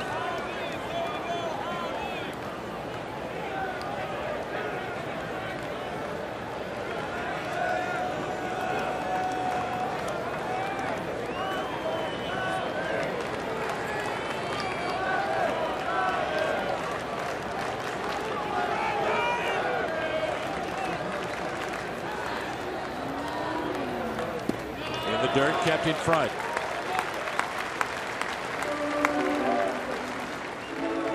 Watching the third base coach, Danny, and right before the pitch, he was literally 20 feet, 10, 15 feet closer to the plate than he is right now. Wondering why Baez keeps looking over his shoulder. I mean, I've never seen that right there. He's a little bit worried about getting hit in the back of the line drive. Getting a good view for his runner at second. The 2-2. Off the end of the bat. Long way to go. And the catch made by Moss. Big out for Duke. Good job by Brandon Moss right there. Ran a great route to the ball. Got a good jump. He's doing a nice job in the outfield. Playing right and left. Making the plays that he's supposed to make. Giving him a chance to get more at-bats. You saw what one of those at-bats can do for you. Long home run earlier in the game. Now Dexter Fowler, 3-3. Runners at first and second, 1 down. Ball 1.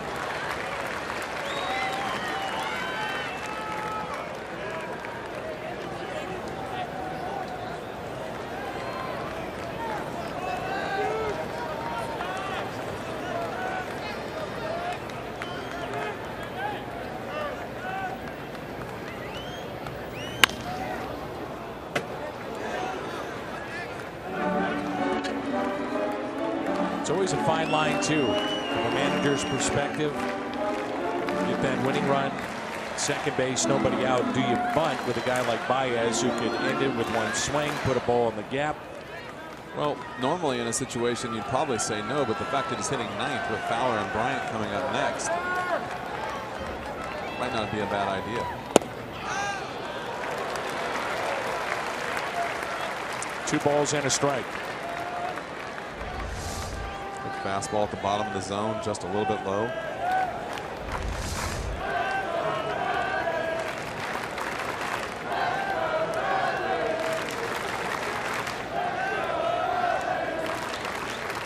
The 2-1 did not go. 3-1. The first base umpire, Chris Conroy, is hearing it from the Cardinals bench. And Fowler now a chance to be selected.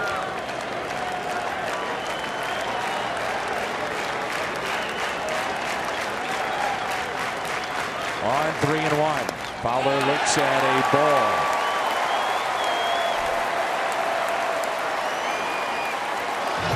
Bases loaded.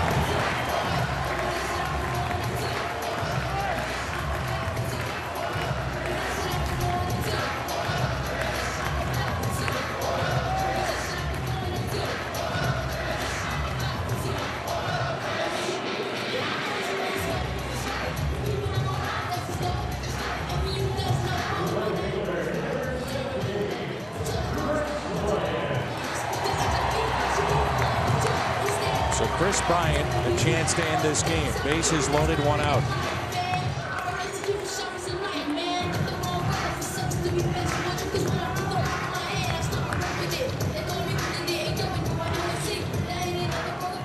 Now the outfield is brought in.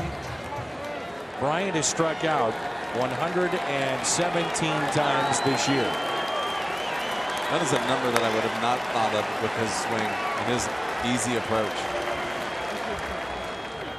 First pitch, a strike. Anthony Rizzo on deck. Will we get to him? It's 2 for 5 tonight. Here's the 0-1. 0-2. John Lackey still throwing in the Cubs pen. Broxton is loose and ready if the Cardinals want to go to him. 0-2 to count. Situation you're questioning whether or not you can get him to chase. Definitely got a couple pitches to play with. See what they come up with here. Pressure of the hitter right now is just as much as the pressure on the pitcher. Trying everything he can to just put the ball in play and drive in this run. Here's an 0-2 to Bryant. Got him, struck him out on 3 pitches. And he's 1 out away from getting out of this jam.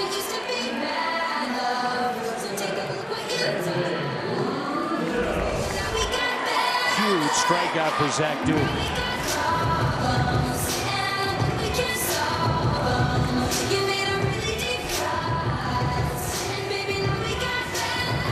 One for 9 against Duke in his career. 2 outs, bases loaded here in the bottom of the 11th. Anthony Rizzo at the plate.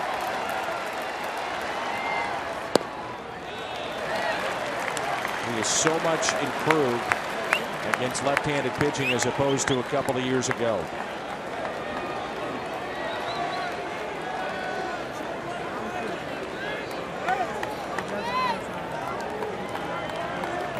Outfield back now, regular depth.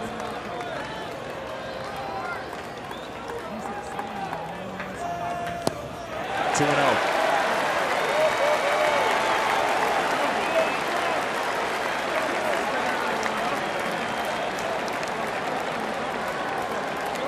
And now Rizzo could be selected. See Rizzo going with the new look helmet right there with no C on the front.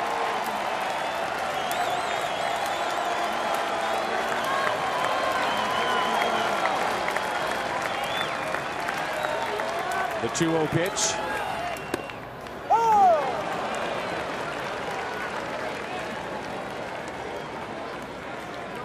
Looking ahead to the 12th if we get there. Piscotty, Hazelbaker, and Moss due up for the Cardinals.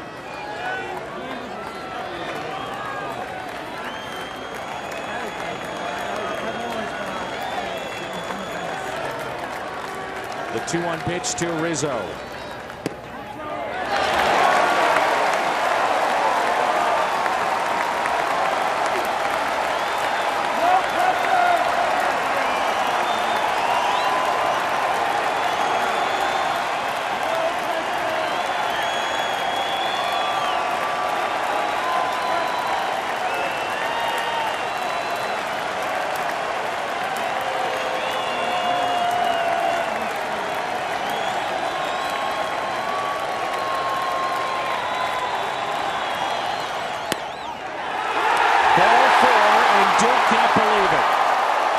Win with a walk-off with the bases loaded in the bottom of the 11th.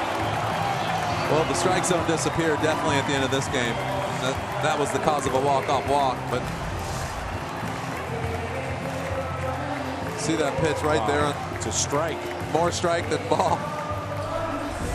Saw a big strike zone early in the game, small strike zone late in the game, and not going to be the end-all result of that loss, but there's been a lot of baseball in between. A little sloppy, some good pitching, some bad pitching. Long game for the Cardinals. The strike zone that was everywhere tonight comes back to cost the Cardinals and Duke. Cubs take game 1.